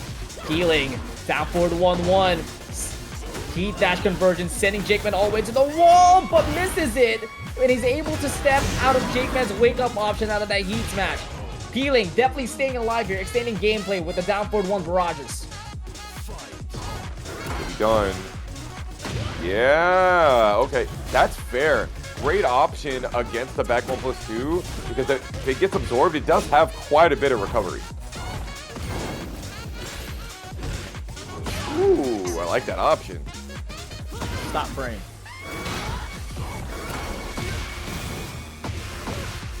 Too many times he's using that back 1+2 and JAKEMAN finally absorbing it at the right time, converting it to a heat dash combo, sending Peeling all the way to the wall once again. But Peeling stays down on the Jaguar dash, not wanting to deal with the options, but JAKEMAN hitting him with that shimmy of the wall standing 4. Bro, it's not talked about enough how good Armor King and King's while standing 4 is. Fantastic range, 11 frame startup, like all while standing 4s, 20 damage. It has its own hit spark. Some characters, their while standing 4 is like 8 damage. Yeah. Kings and Armor Kings are pretty chunky with that single while standing 4. Ready for the next battle. Not just that also, but I feel like the hurt box / hitbox out of that while standing 4 is bigger. Yeah, it feels that way. Yeah. So that would be trigger links. Peeling says, I do not care. I will press this button. Back 1+2. This is recoverable health that I'm spending here. Are you gonna try to have to recover for that one? JAKEMAN able to block and punish the back 1+2, sending him all the way to the wall, using the heat burst for insurance policy to extend the combo even more. But JAKEMAN gets called out while he tried to use that Bee's armor as Peeling grabs him up. Yeah, it seems like both of them are fully willing to use the armored option, use the option that's going to make them lose health, and it's like it is still going to work. Between the beast armor and the back 1+2, Dr.TheJAKEMAN still coming out on top.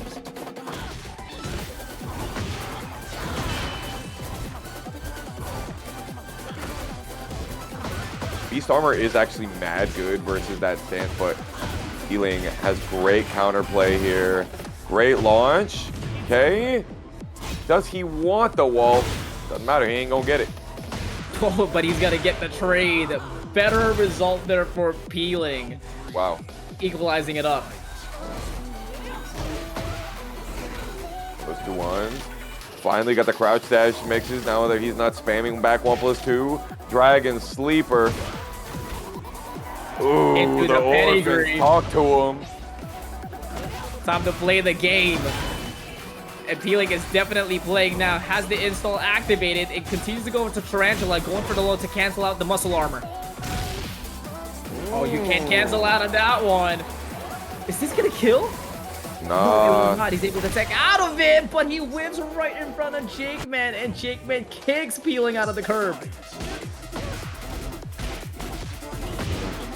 Still pretty tough to be able to hit confirm that down forward 1-2.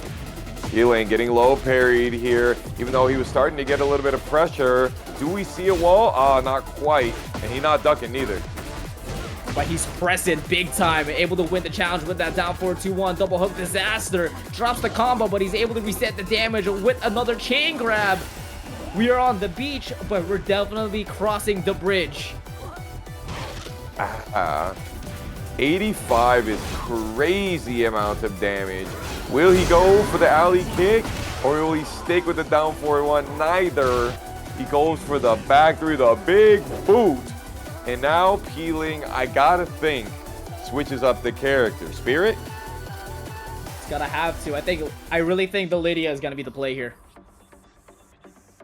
I think Lidia might do the most damage out of all of the roster out of JAKEMAN's King. Does he have enough gas in the tank to be able to switch it up like that, though? You see, we would usually say he does, right? For any other players. We would usually don't count that player out. But Yeah. we've seen this situation over and over again. And we hate to say it, but Peeling has come up short so many times. And this is the night for him to prove us wrong. Can he pull it off, though? Listen, anything can happen, especially after what we saw with his mastery of the spacing control in games 1, 2, and 3 of Grand Finals. But we got to go back to the moneymaker, the one that we put our name on, Peeling on the Ling Xiaoyu. Let's play that keep out game for real now. Dr.theJAKEMAN still 2 games up, but it's a different ball game now. That's Snow White. Why gotta be Snow White? I don't know, but right now JAKEMAN is definitely seeing a red after getting engaged with heat, sending Peeling all the way unraged status, but Peeling's just backdashing out of there. Getting closer to the wall, but speaking of walls, he's gonna touch that wall if he gets hit by that giant swing. Actually, a little bit too far. I did not expect it to be that far away. I also didn't expect Alistair BL hitting us with that big raid. We like that. And now Dr.theJAKEMAN showing the shove even more now as well. The way that he adapts, insane. A little bit too far, but if he was a little bit closer, he would have gotten that forward 2-1 change. But the back turn, the back wall, but he's able to optimize it as well.